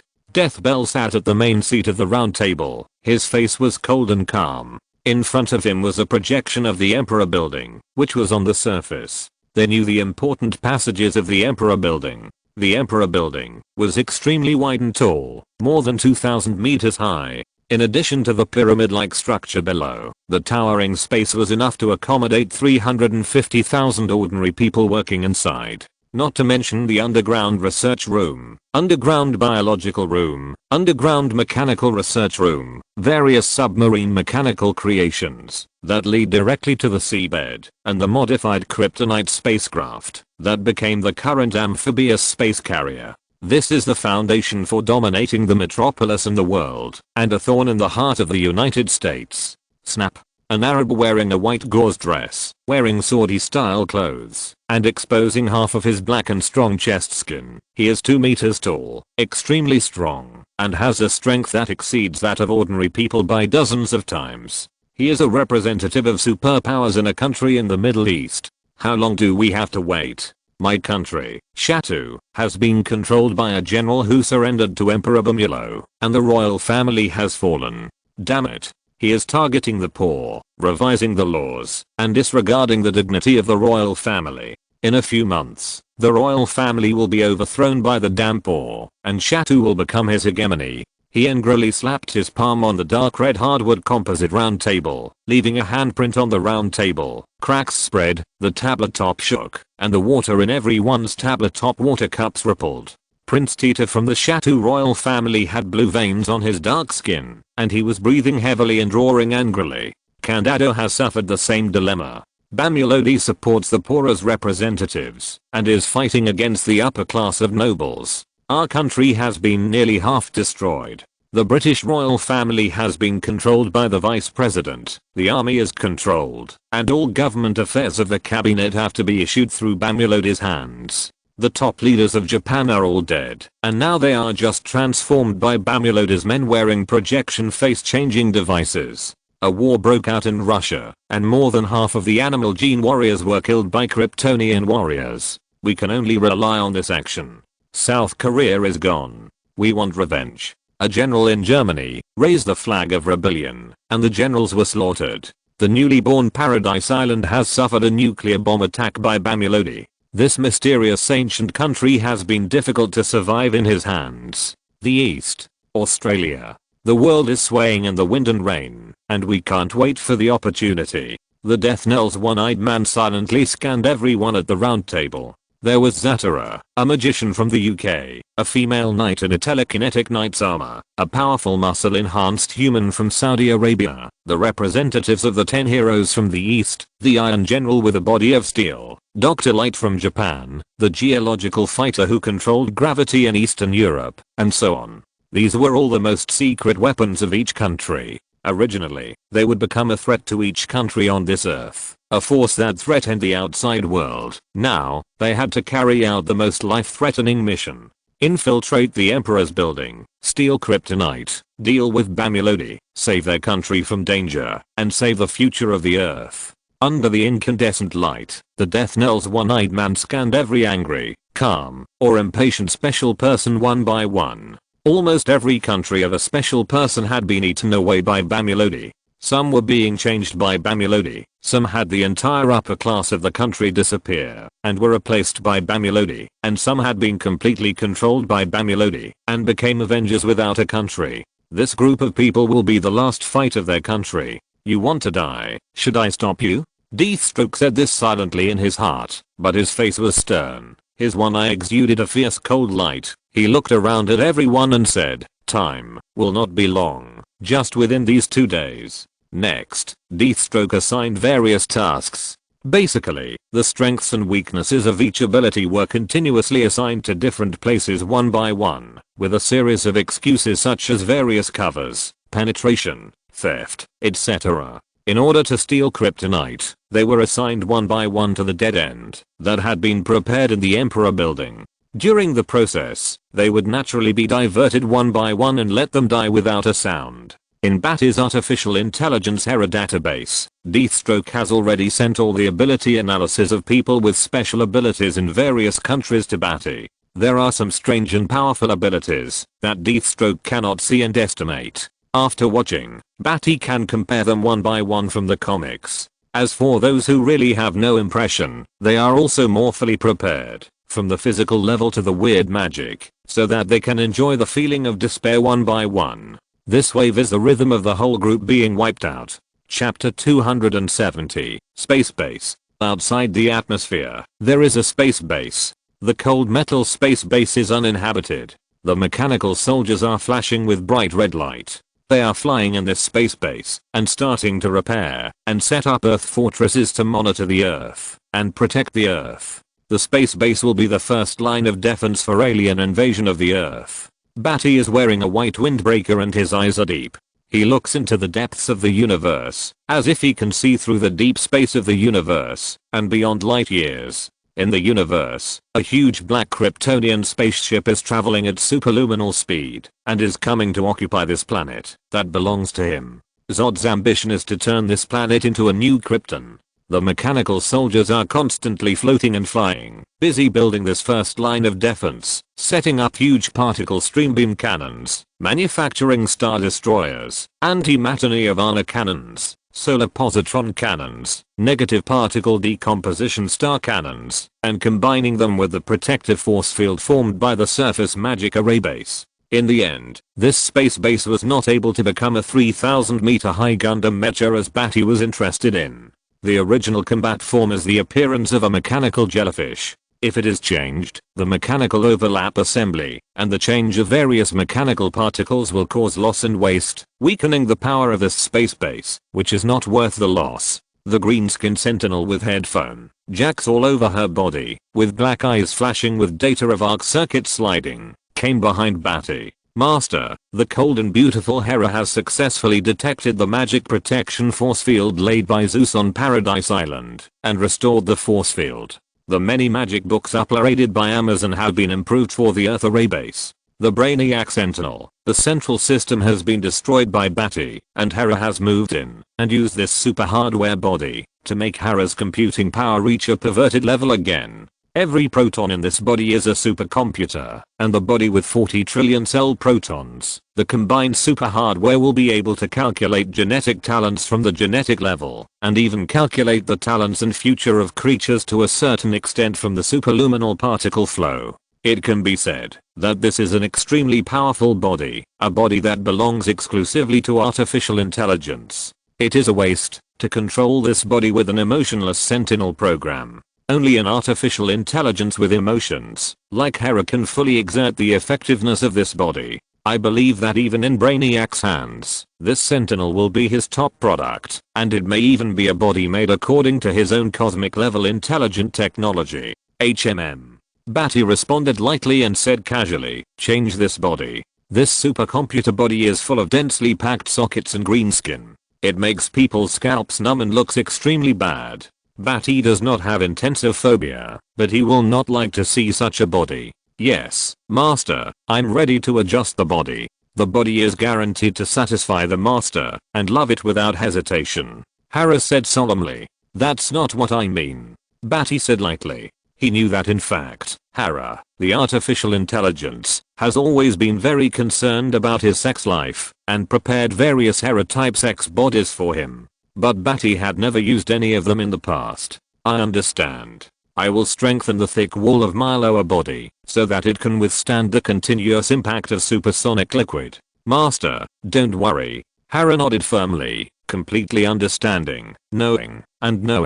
She clearly felt the unknown G-spot of her master. Badi glanced at Hera beside him speechlessly, and his eyes turned indifferently, turning to look at the earth, and leaving the topic aside. After planning, discussing, and deciding on the policy to fight against Zod's spacecraft, Deathstroke and the cold and beautiful Hera uploaded the resolution of the Earth National Alliance and Amazon at about the same time. On the side of Deathstroke, a group of national regimes that Badi was taking over were being overthrown, and they were eager to carry out the plan. As for the Amazon Queen, in order to become a warrior under Badi's command, and at the same time preserve the human history, traditions, and lives of the Amazon Queen was very tactful and proposed several plans and operations on changing beliefs, diverting hatred, inheriting the throne of the Queen, and marrying her daughter. It can be said that she has protected the Amazon and her daughter to the extreme. Atlantis will become a victim of Paradise Island in the Bamulodi group in the coming days.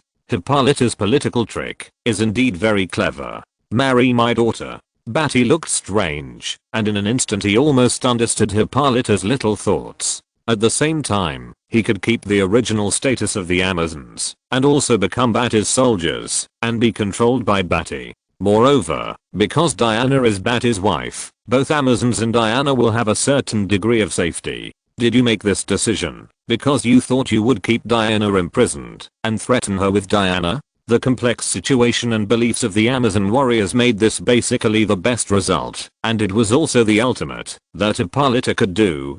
But I don't need someone to arrange a marriage for me. Badi looked indifferent and was quite dissatisfied with Hippolyta's little thoughts. With his current power and strength, he doesn't need any marriage alliance, no need to be arranged by others, and no one can make him compromise. Not to mention that Hippolyta's little thoughts, if they hit him, would be a complete act of seeking death.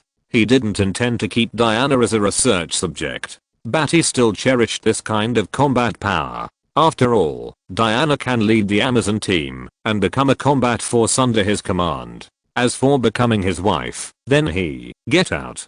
Master, Lady Raven is looking for you. Suddenly, Hera beside him said. Badi turned around in thought, nodded, and said, it just so happens that I also need to find Raven. to set up the Earth's protective force field. Tomorrow, I will take Diana to Paradise Island and leave the Imperial building. Give them a chance. You and Deathstroke and Luthor cooperate. Hurry up and get rid of these flies within a day. After tomorrow, directly control all countries on Earth. I want all the materials on Earth, all of them, for my use. After tomorrow, there will be only one empire on Earth. Badi looked down at the Earth, a smile on his lips, and his fingers seemed to touch the Earth, playing with the sphere. The Earth now has no resistance to stop his rule. Nearly 10 years of mass production of Kryptonian warriors have leapt forward to improve the technological strength of this planet. The key personnel who lurked and controlled each country have become the weight of Badi's rule over the Earth, controlling the Earth and unifying the Earth with the least casualties of ordinary people. After tomorrow, when the last living force is resolved, all countries, will become history. If you're listening to this novel on a channel other than Fanfic World, it means they downloaded and uploaded it without effort. We cordially invite you to visit our channel, Mundo Fanfic Novelos. There you'll find the original version of this story and you can explore many other novels of various genres. We're waiting for you to immerse yourself in a world of incredible novels. Chapter 271, Raven's Ultimate Weapon.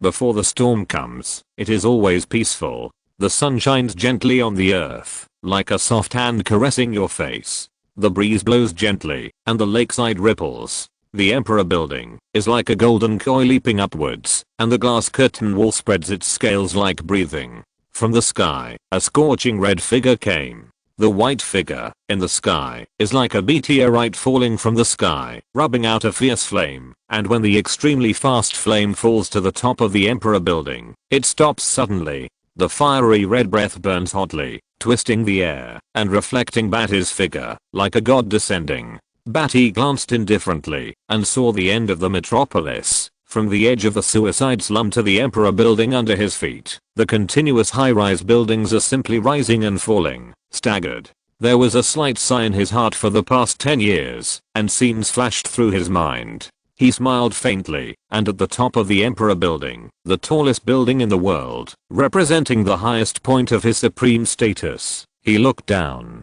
The whole Earth was conquered by him, and became the child under his feet. His eyes saw the people on every pedestrian street, young students sipping milk tea, exuding youthful vitality, middle-aged men in suits holding briefcases, busy every day, for the lives of their families, women in supermarkets picking ingredients to prepare for dinner in the evening. Cars honked in the distance, and children laughed happily. All this was calm and warm, quiet, and vigorous. I saw Bamulodi. There was a group of children playing, and a child with a cheap wild green telescope hanging on his chest. His tender face was stunned. When he kept looking around curiously with the telescope, without exception, he looked up at the tallest building in the metropolis, the Emperor building. This sight made his tender face stunned. On the top of the tall Emperor building, a white figure was floating, overlooking all living beings, with a calm face, and the windbreaker behind him was flying in the air. What kind of scene was this? The most outstanding person in the world, the most famous person, was flying on his building. The child was stunned. This seemed to foreshadow that all the mysteries of this world would be unveiled, shocking everyone. Badi turned his gaze to the stunned child and smiled. Starting from tomorrow, there might be a period of turmoil, but that was necessary. It would not be long before the world would usher in true peace. The next moment, Badi disappeared from the top of the Imperial building, which caused several children to scramble to watch, and they scolded the children who saw it for being dazzled. How could someone fly in the air, and the most famous celebrity at that? The stubborn child was clear that he was not wrong, and argued with several children who did not see it. Blushing and angry, Badi went down to the top floor, his own residence. Raven had been waiting here for several minutes with joy.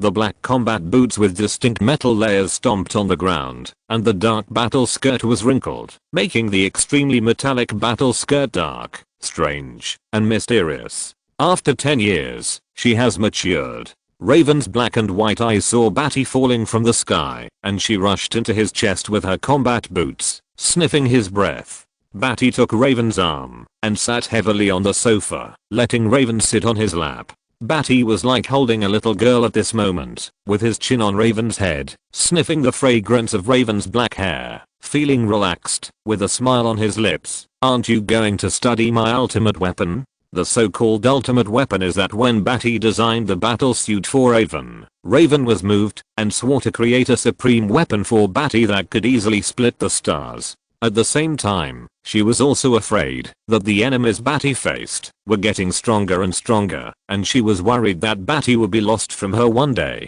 Raven swore to design the most powerful weapon to protect Badi's life. To this day, this so-called ultimate weapon is still kept secret by Raven, and even Badi doesn't know what it looks like. Raven, who was immersed in Badi's breath, had a charming smile on her lips. She turned on Badi's thigh, and her face changed from a dazed enjoyment to a solemn and serious one. But with her mature devilish face and dark purple lips, it would only make people feel more dry in the mouth. "Badi, I've done it. I successfully created the ultimate weapon that surpasses the K of the lost world of Argolis." Raven's beautiful face said excitedly, with a sparkling and excited glint in her eyes. Badi said oh and smiled lightly, watching Raven's excited explanation. Raven got off Badi's thigh, and her steel boots stepped on the ground, making a clanging sound. Badi, the silver bracelet of protection, the sword of the god of fire, the shield of divine power, the flying crown of starlight, the helmet of champion, and other artifact materials you gave me, all melted by me using the flames of the earth's core to build the magic array base, plus a large amount of magic materials from Argolis, the K of the lost world, and so on. This will be a supreme artifact that integrates Argolis and all the magic systems of the earth. Badi, you will dominate the earth with this artifact, establish the kingdom of God, and bring new light and future to the universe. My husband. This is my gift to you to rule the earth. Raven was excited, his eyes were shining, and his mature face was flushed with excitement. Badi raised his eyebrows. He had no objection to Raven melting Wonder Woman's equipment. Isn't there still a truth lasso? What's more, this is a weapon made for himself. Seeing Raven thinking so much about him and making weapons for him so happily, Badi smiled even more satisfied and happy. "Thank you, my wife. I will like it very much." Badi smiled, with a bit of expectation in his eyes. "You will definitely like it, Badi. This is the most powerful weapon." Raven's eyes sparkled, and he clapped his hands together, saying excitedly. The place where Raven clasped her hands began to emit light, and she slowly opened her hands. White light emerged from the mouth of the space, shining in the room. Badi's eyes were full of anticipation, and the light reflected on his expectant face. The weapon that Raven made for him personally made Badi feel a little excited. First, a handshake, a pitch black handshake similar to a baseball bat appeared in Raven's white hand, and then it was pulled out directly, with sharp black spikes on the body of the baseball bat. Badi's eyes gradually froze. Raven pulled hard and pulled out the ultimate weapon she made from the space. A mace appeared in the hands of Raven with an excited face. Mace? Chapter 272. Terrifying Weapons. The sun was shining brightly, and the brilliant golden light refracted in from the glass window, illuminating the floating dust particles. Badi was tall and majestic, standing next to the French window. The sun shone in, shining on his tall and majestic body. His skin was faintly emitting a bright light. In the haze, there seemed to be a burst of precious light, covering him, making him stand here like a god, overlooking the world. His eyes looked at the sun, outlining the sun's resolute face, and the scar on his cheek gave him an extremely hard aura. At this moment, his eyes were silent, his white windbreaker was illuminated, his skin was fluorescent, his body was tall and majestic, and in his right hand, he held a mace, which was all black and cold, like the length of a baseball bat, and the spikes were black and cold. The white windbreaker and the cold black mace weapon presented a strong, cruel, and chilling cold contrast. In fact, the mace made by this Raven is indeed a supreme artifact. In addition to the lasso of truth, all of Wonder Woman's equipment was melted, and this supreme artifact was created by adding the legacy of Argolis that had been passed down to Raven since ancient times. It was so powerful that it was outrageous. But Badi always felt a faint silence in his heart. He had thought that Raven would make swords, spears, and other more popular weapons. But He never expected that the final product would be a mace, a supporting weapon used by miscellaneous soldiers, a weapon that had no sense of grandeur at all, and a weapon that did not match his identity at all. In terms of power, this weapon was very powerful and practical. The demon's thinking seemed to be really different.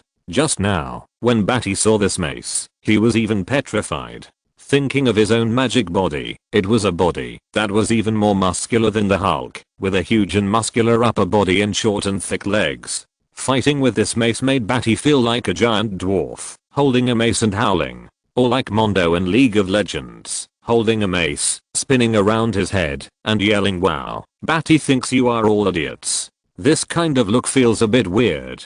Even if Badi doesn't care about his appearance in battle, he doesn't want to be like this. Until this moment, Badi realized that he didn't have any taboos about appearance. At least he couldn't accept an appearance that was too stupid. Raven, it really breaks through my imagination. Badi faced the sun with a helpless look on his face, especially after Raven finished explaining this ultimate weapon and said confidently that he would build another armor of supreme power for him. Badi really didn't know whether to laugh or cry and didn't know what strange armor would appear in the future. Since he met Raven, it seems that this demon girl has brought him really endless fun, touching, and helplessness. From decades in the conscious world to 10 years of Raven here. It's really a strange thinking that makes people love it, helpless, and unpredictable. Maybe it has something to do with the fact that Raven is half demon. Raven's thinking is not something that ordinary people can understand, and it can bring Badi a new feeling.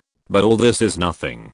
Who told Raven to love himself? The mace is the mace. Although Badi feels helpless about this kind of weapon that his lover works hard for him and makes for him, he is even more uncontrollable in his heart. Badi raised a smile at the corner of his mouth, thinking of the good relationship with Raven. Whoosh.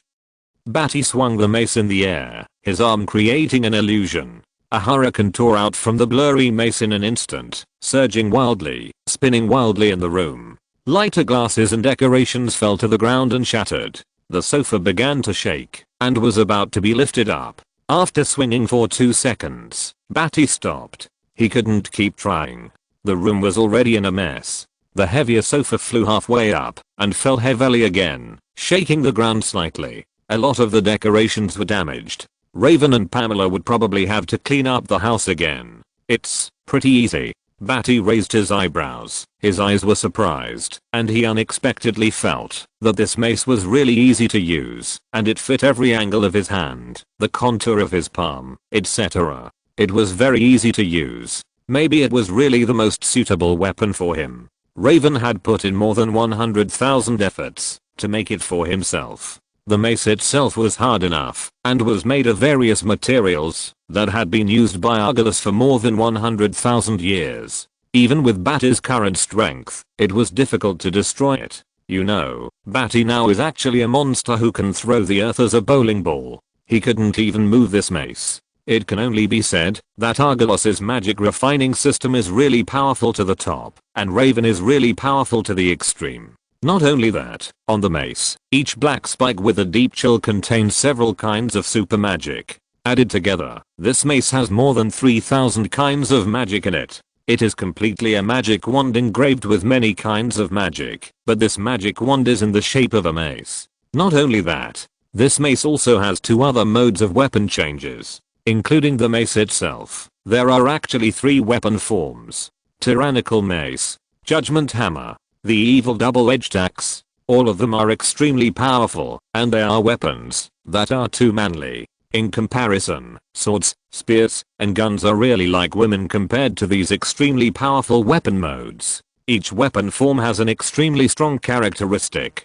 The tyrannical mace is really a very violent physical and magical mixed form. The judgment hammer is a warhammer with an extremely terrifying impact force. The back seems to be burning with a golden sacred flame. The overall look is extremely huge, and the violent warhammer will make people feel a breath of cold air. It's like a small figure holding a giant hammer that is taller than himself, which is extremely shocking. The evil double-edged axe. This weapon form is really evil to the extreme. The double-edged axe face is unusually wide, and the handle is extremely long and thin.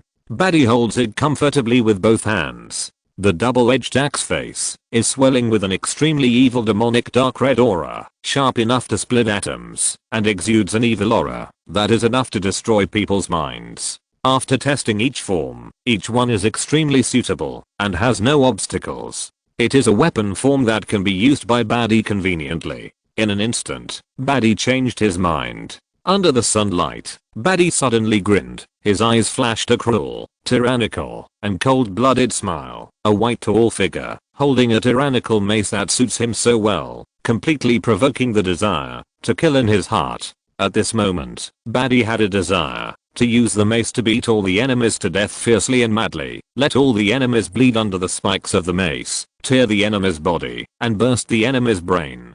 He decided, after ruling the Earth, invade Mars. If Mars refuses to surrender, use the Hammer of Judgment to smash Mars. There is also the planet OA. You can use the evil double-edged axe to split OA to see the center of the Earth. Is the Parallax monster still there? Chapter 273. See the world clearly. The Middle East. The Middle East is probably the most chaotic region witnessed in human history. There are not only multiple indigenous hegemonies competing for interests, terrorist organizations are rampant, but also countless foreign powers are keen to interfere in the affairs of the Middle East. Racial and religious conflicts have made the complex situation worse. A few years ago, the Bamulodi group entered here with a strong attitude, strong funds and military forces. Except for the Bamulodi Empire, other areas are even more chaotic and lawless. The emergence of modern technology has made it extremely convenient for countries to compete for hegemony and interference, and the intensity of the competition for interests are getting higher and higher. Wanting peace here seems to be an unsolvable problem. Naga Highway, a highway near the base of the Cannon Black organization, is located in a desolate and hot area. The hot weather scorched this repaired muddy yellow sand road, and the traces of tank tracks were clearly seen on the road. At this hot noon, a T-29 heavy tank painted in dark brown military green, which had long been abandoned by the United States, drove over on the road, crushing the hot breath. A little girl about 7 or 8 years old was hanging in front of the gun barrel. She was skinny and terrified. She was crying in pain. There were bloodstains on her bound young dark body. The hot sun made her hot. The distorted air made her dizzy. She was crying in pain and fear. 3 irritable Arab men were sitting on the tank. AK-47s were hanging on their waists. They covered their faces with gauze to resist the cruel burning of the sun. The glaring sunlight made them restless and uncomfortable. The surface of the tank was scorched by the sun, which aroused their anger. Seeing the little girl crying, they were even more irritable. "Stop. Here. Hurry up." Captain Karif jumped off the tank and angrily scolded the driver of the tank. The sudden task he was selected for made him irritable. In addition, the hot weather made him sweat a lot, which made him even more unbearable. "Hurry up and act." Captain Karif cursed with a thick neck, feeling extremely irritable. The sun was shining fiercely on his body, and his anger burst out.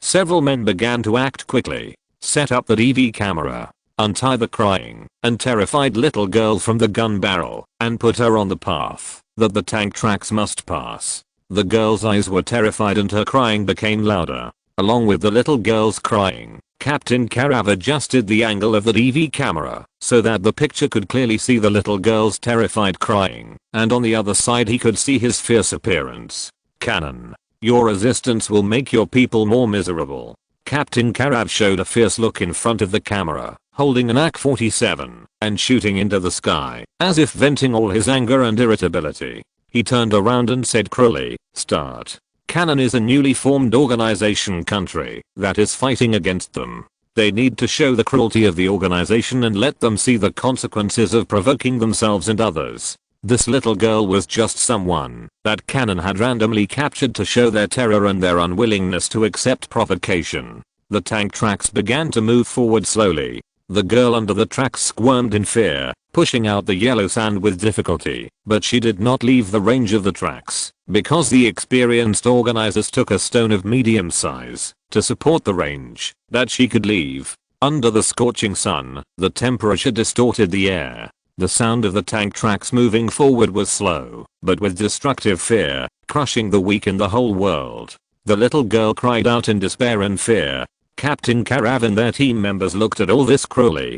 Some of the team members even laughed because they saw the little girl wet her pants, which was too funny. Just as they were staring at the cruelty that was about to happen, the tracks had already driven to the little girl's side and began to squeeze her clothes, leaving her nowhere to escape, and she screamed loudly for her mother in fear. The next moment, the tracks were about to crush the little girl's fragile body. Bang! A figure bumped into the side of the tank, knocking it like a turtle caught off guard, squeezing out an unpleasant sound of metal bending, and turned over with a rumble, and fell to the ground with a bang. The dust was lifted up, and inside, a delicate figure was vaguely visible, tall and graceful. The sudden scene stunned Karif and others who were on a mission. A T-29 heavy tank, weighing 60 tons, was instantly turned over to the ground like a turtle, raising dust and sand. The next moment, Karif's body trembled, and a chill spread in his heart. The AK-47 he held felt like an icicle, cold to the bottom of his heart, and the scorching sun could not give him heat.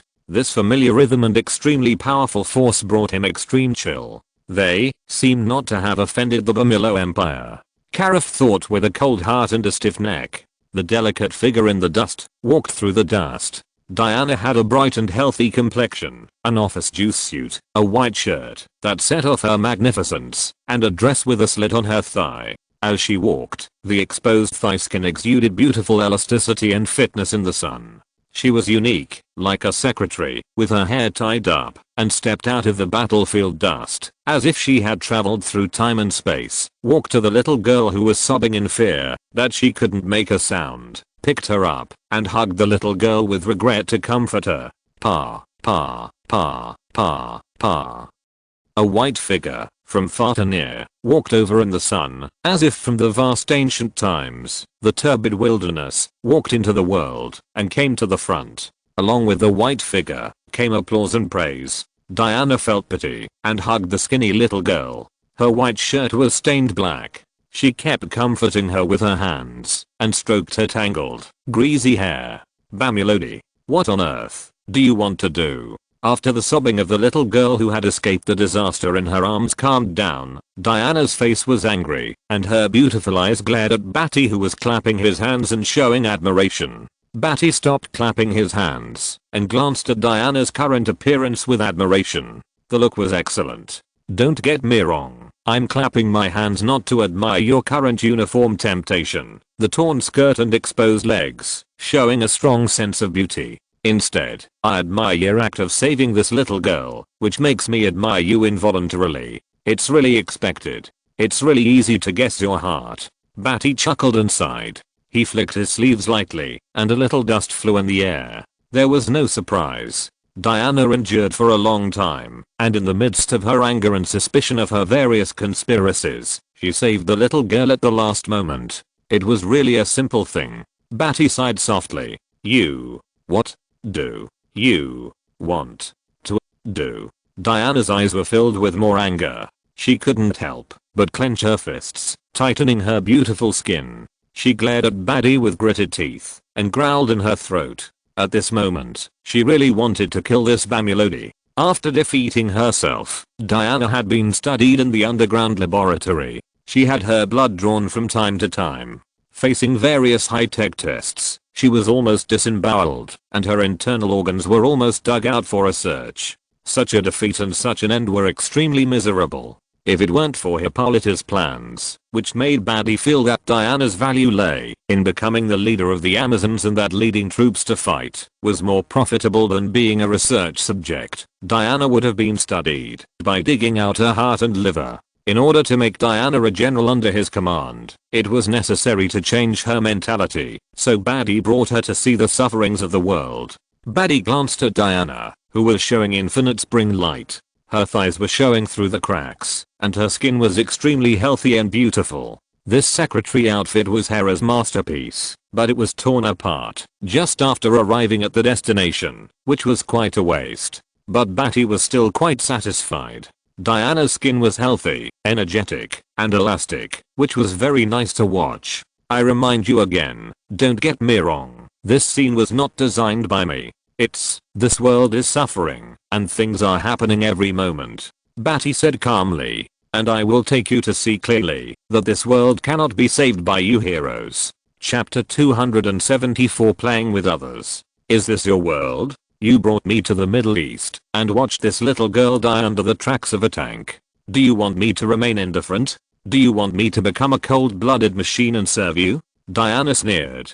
She hugged the little girl tightly with her hands. She could feel how frightened, scared, and in pain the little girl in her arms was. Her thin body was trembling. This world must not be in the hands of Bamulodi. He would destroy children, happiness, and everything beautiful like this. No, I just brought you to see the difference between the country I rule and the outside world.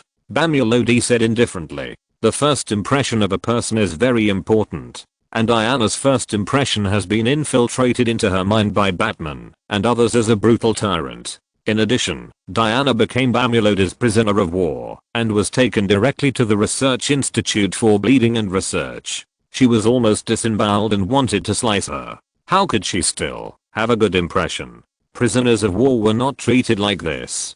Chaos, killing, violence. Are you trying to tell me that you can use your strength to suppress all the chaos, killing, and violence? Even if you are strong, you can't make me surrender.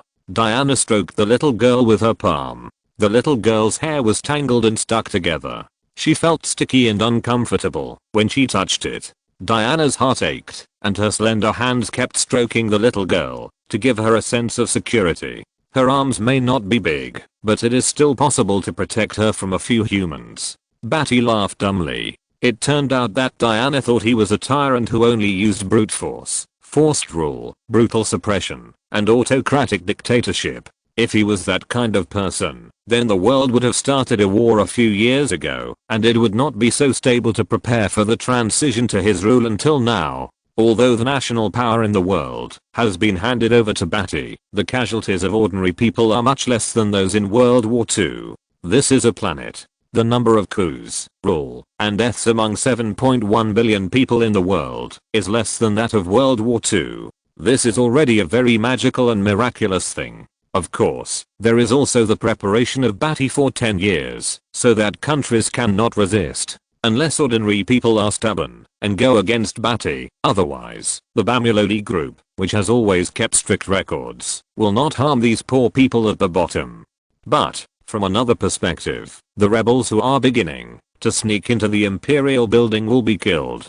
From this aspect, Badi, as an emperor, is indeed very cruel. Badi smiled lightly and did not refute. How many people understand what he did? We didn't provoke Bamulodi. Karav was on the side when he saw Badi appear, sweat oozing from his palms, and the AK-47 he was holding felt a little slippery and wet. His Arab-style big-bearded face trembled and said nervously, "A few years ago, when the Bamilo Empire was founded in the Middle East, it visited many terrorist organizations and dealt with many organizations that did not understand human language. Fortunately, Karaf's Black Armed Organization was the organization that emerged after the Great Purge and turmoil. He deeply understood that in the Middle East, the Bamilo Empire became a synonym for beauty, representing a happy, perfect, and beautiful country, and how bloody it was to the outside world. No organization dared to provoke the Bamilo Empire in the Middle East, not to mention that Karaf had recognized that this was the king of Bamilo, which instantly made the terrorists' momentum wither, and he asked cautiously with his waist bent, "Bamilo, your majesty." Karaf swallowed a mouthful of saliva and was a little nervous that he didn't know whether to kneel down or show his integrity. If he didn't kneel, would his organization still see the sun tomorrow? They are not the people under my rule. Badi glanced at Karav with a meaningful look. There are at least 9,900 terrorists like Karav in the Middle East. There is nothing worth Badi's attention. The only thing that deserved Badi's attention was that this guy was very humble and almost knelt down. Badi did not expect that his reputation in the Middle East would be such a terrifying existence, more deterrent than he imagined. But this is also a matter of course. Without such a terrifying existence, it would be impossible to make the entire Middle East tremble and dare not invade their empire in fear. Hearing that it was not a civilian of the Bamilo Empire, Karav felt relieved. His body was sweating and was already soaked. He was almost scared to death. Before Karav could say anything to express his relief, he was interrupted by Diana's cold words. Just because she is not one of your people, can you just sit back and watch her get killed? She is just a child. Her finger bones were so stiff that they turned white, and her arms were shaking with anger. She could not tolerate that someone could sit back and watch a child die. When she heard the words of Bamulodi, the child in her arms was shaking violently with fear, and the sound of crying stopped in her throat. What a terrifying name. It made a child dare not even cry. Before she came out of Paradise Island, she had never seen such a guy who ignored life, cold, ruthless, and inhumane. She was a little skeptical about what Victor, Hal and others said, but after the space battle, she was caught in the laboratory for blood drawing research. Now she saw, hurt, and felt Bamulodi's cold and ruthless attitude, which made her understand more deeply that Victor and Hal might not be wrong. Bamulodi is a cold-blooded animal. Yes. Bamulodi answered accurately without any hesitation. Badi couldn't understand Diana's saintly thinking. What kind of mood could make one care about other people's affairs and life and death so casually? For matters that did not involve Badi would watch the show without any opinion and make decisions based on his mood, whether he wanted to intervene or not. But Diana was a saint, and she would intervene if someone was going to die. Seeing Badi's self-righteous and shameless look, Diana bit her teeth until she wanted to bleed and trembled with anger. She had never seen such a heartless person who took it for granted. Why do you blame me for not saving her? Why don't you blame them for the violence? I'm curious about your psychology, and I'm also curious, will you kill the terrorists who did such a cruel thing to the little girl? Badi pointed at Karav and the others with his fingers and said playfully, Chapter 275 Death in Peace, Disappearance. A mysterious channel, continuously connected to dignitaries from all over the world, nobles, prime ministers, presidents, chairmen, kings, and high-ranking people who still survived, only had this one chance. The President of the United States connected. The Prime Minister of the United Kingdom connected. The Australian General connected. The President of Russia connected. The Chairman of the East connected. The King of Candado connected. The President of France connected. Canada. Saudi Arabia. The White House. Oval Office. The sun pierced from outside to the hand-woven red carpet on the ground, and the sun shone on the haggard face of the American general, and his eyes were a little absent-minded. The President of the United States crossed his hands and supported his chin silently, watching the computer screen. On the screen, all the forces that could be fought for have come online and have cooperated with them, preparing for the last fight. As the connection signals flashed on the screen one by one, the power of the world has gathered here to fight against Bamulodi. Let's start. The President of the United States looked at the number of connection channels intently and said, The Emperor Building. The sun still shines on this glorious building, shining with the most outstanding light. Luther's office. The sun shines on the French windows, shining warm light. Suddenly, a shadow fell from the sky and appeared outside the office with the cable car. Luther was looking at the documents with a calm face. The sudden shadow enveloped him and blocked the warm sunlight. The shadow was long and stretched very long, covering Luther's bald head, making Luther's vision dark. He looked away from the documents and looked up at the French window. The staff member who was cleaning the glass exterior wall was wearing a blue cleaning suit, buckled with a safety belt, and stood on the safety cable car that could be raised and lowered freely. His eyes were blue, his appearance was rough, his skin was delicate and shiny, he was tall, and he had a trimmed beard. He was well-mannered in his gestures. From the surface, it was enough to see that he was obviously a person who paid more attention to his personal image. The glass was one way, so this staff member didn't know that Luther was observing him.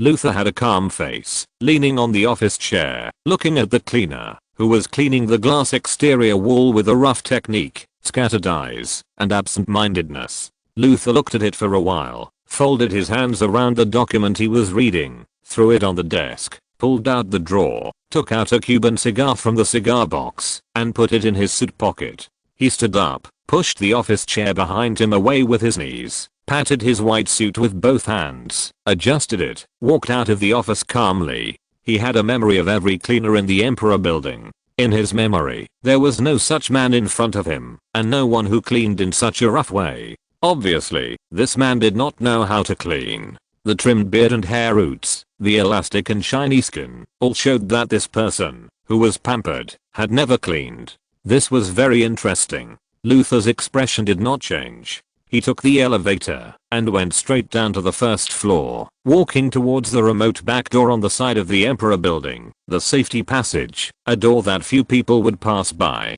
During this process, he met a beautiful female courier and a familiar employee, who was right-handed, but now greeted him with milk tea with his left hand. Luther just nodded and left without saying anything. He opened the door of the security passage, and the sun was pouring on him again. Without the buffer of the glass curtain wall, the sun was a little hot. When it shone on his bald head, it was no longer a warm feeling, but a burning and spicy feeling. Luther walked to a corner covered by the building, near the trash can, took out a cigar from his white suit, took out a pair of small scissors, cut off one end of the cigar, and threw it into the trash can. He lit the cigar and smoked it silently. His eyes quietly glanced at the Emperor building and continued to smoke the cigar silently. Sky Garden. The Sky Garden of the Emperor building. It is beautiful and green, and it is the most famous enjoyment and food sanctuary on the first floor of the entire Emperor building. Located hundreds of meters high in the air, accompanied by green and fresh plants, the air is clear, and you can see the beautiful scenery of the metropolis, and enjoy all kinds of star-rated food in the world here. Little Hera was wearing a white princess dress, her two porcelain white legs were walking, and she was helplessly holding a little girl in a black princess dress behind her. The little girl's eyes were shining, and she looked at the famous desserts and delicacies of the Sky Garden passing by. She couldn't help but raise the miniature Canon SLR camera NK45 in front of her chest to take pictures of these delicacies. Hey, Hera, wait a minute. The little girl in the black princess dress was very angry. She almost fell down just now and was pulled up by little Hera. Little Hera ignored her and pulled her to a good seat where she could see the scenery of the metropolis and the scenery of the sky connecting to the horizon in the distance. Seeing the scenery, the girl in the black princess dress had no objection and picked up the camera again and started taking pictures. Little Hera ordered more than a dozen star-rated desserts. She picked up her tablet directly, and the tablet listed portraits of many people from various countries and races. Seeing that there was no information, little Hera turned the tablet upside down and put it aside. I really envy you, Hera. Your father is Bamulodi.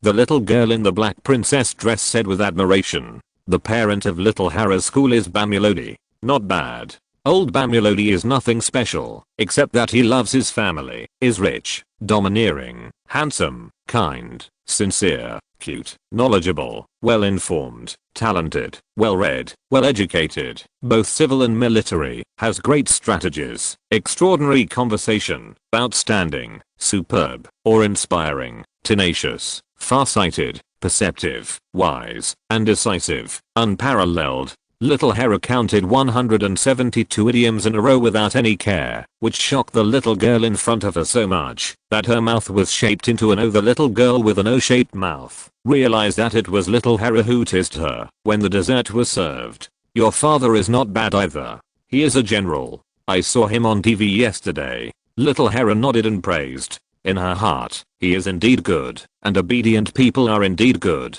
No, that old man has always been sour-faced and controls me, not allowing me to be a reporter. The little girl in the black princess dress had a troubled face and a fierce look on her face. She put the dessert into her mouth to vent her anger. When will you let me interview your father? The little girl in the black princess dress said with resentment, with white ice cream on the corner of her mouth. Not now. He took the fourth grandmother out to play today. Little Hera said nonchalantly. What? The life of the upper class is really extravagant and licentious. The little girl was shocked and quickly took out her little notebook and started to record. Tell me more. What else? Beep. A warning sound came from the tablet. Little Hera picked up the tablet with a normal expression, and in the little girl's expectant eyes, he said again in a crisp voice, not only that, there are lovers from afar who come to settle accounts with him, and he also saves dead lovers. Little Hera wiped her finger on the tablet, and an avatar limned. In the calm, 392 people died. 9 clans. In the White House, the computer screen in front of the US president, the Swedish prime minister disconnected. End of this chapter. Thank you very much for reaching the end. Don't forget to like. Looking for more exclusive content and immediate access? Subscribe to our Patreon. Remember, every like, subscription, or donation encourages us to continue. Thanks to everyone. See you in the next video.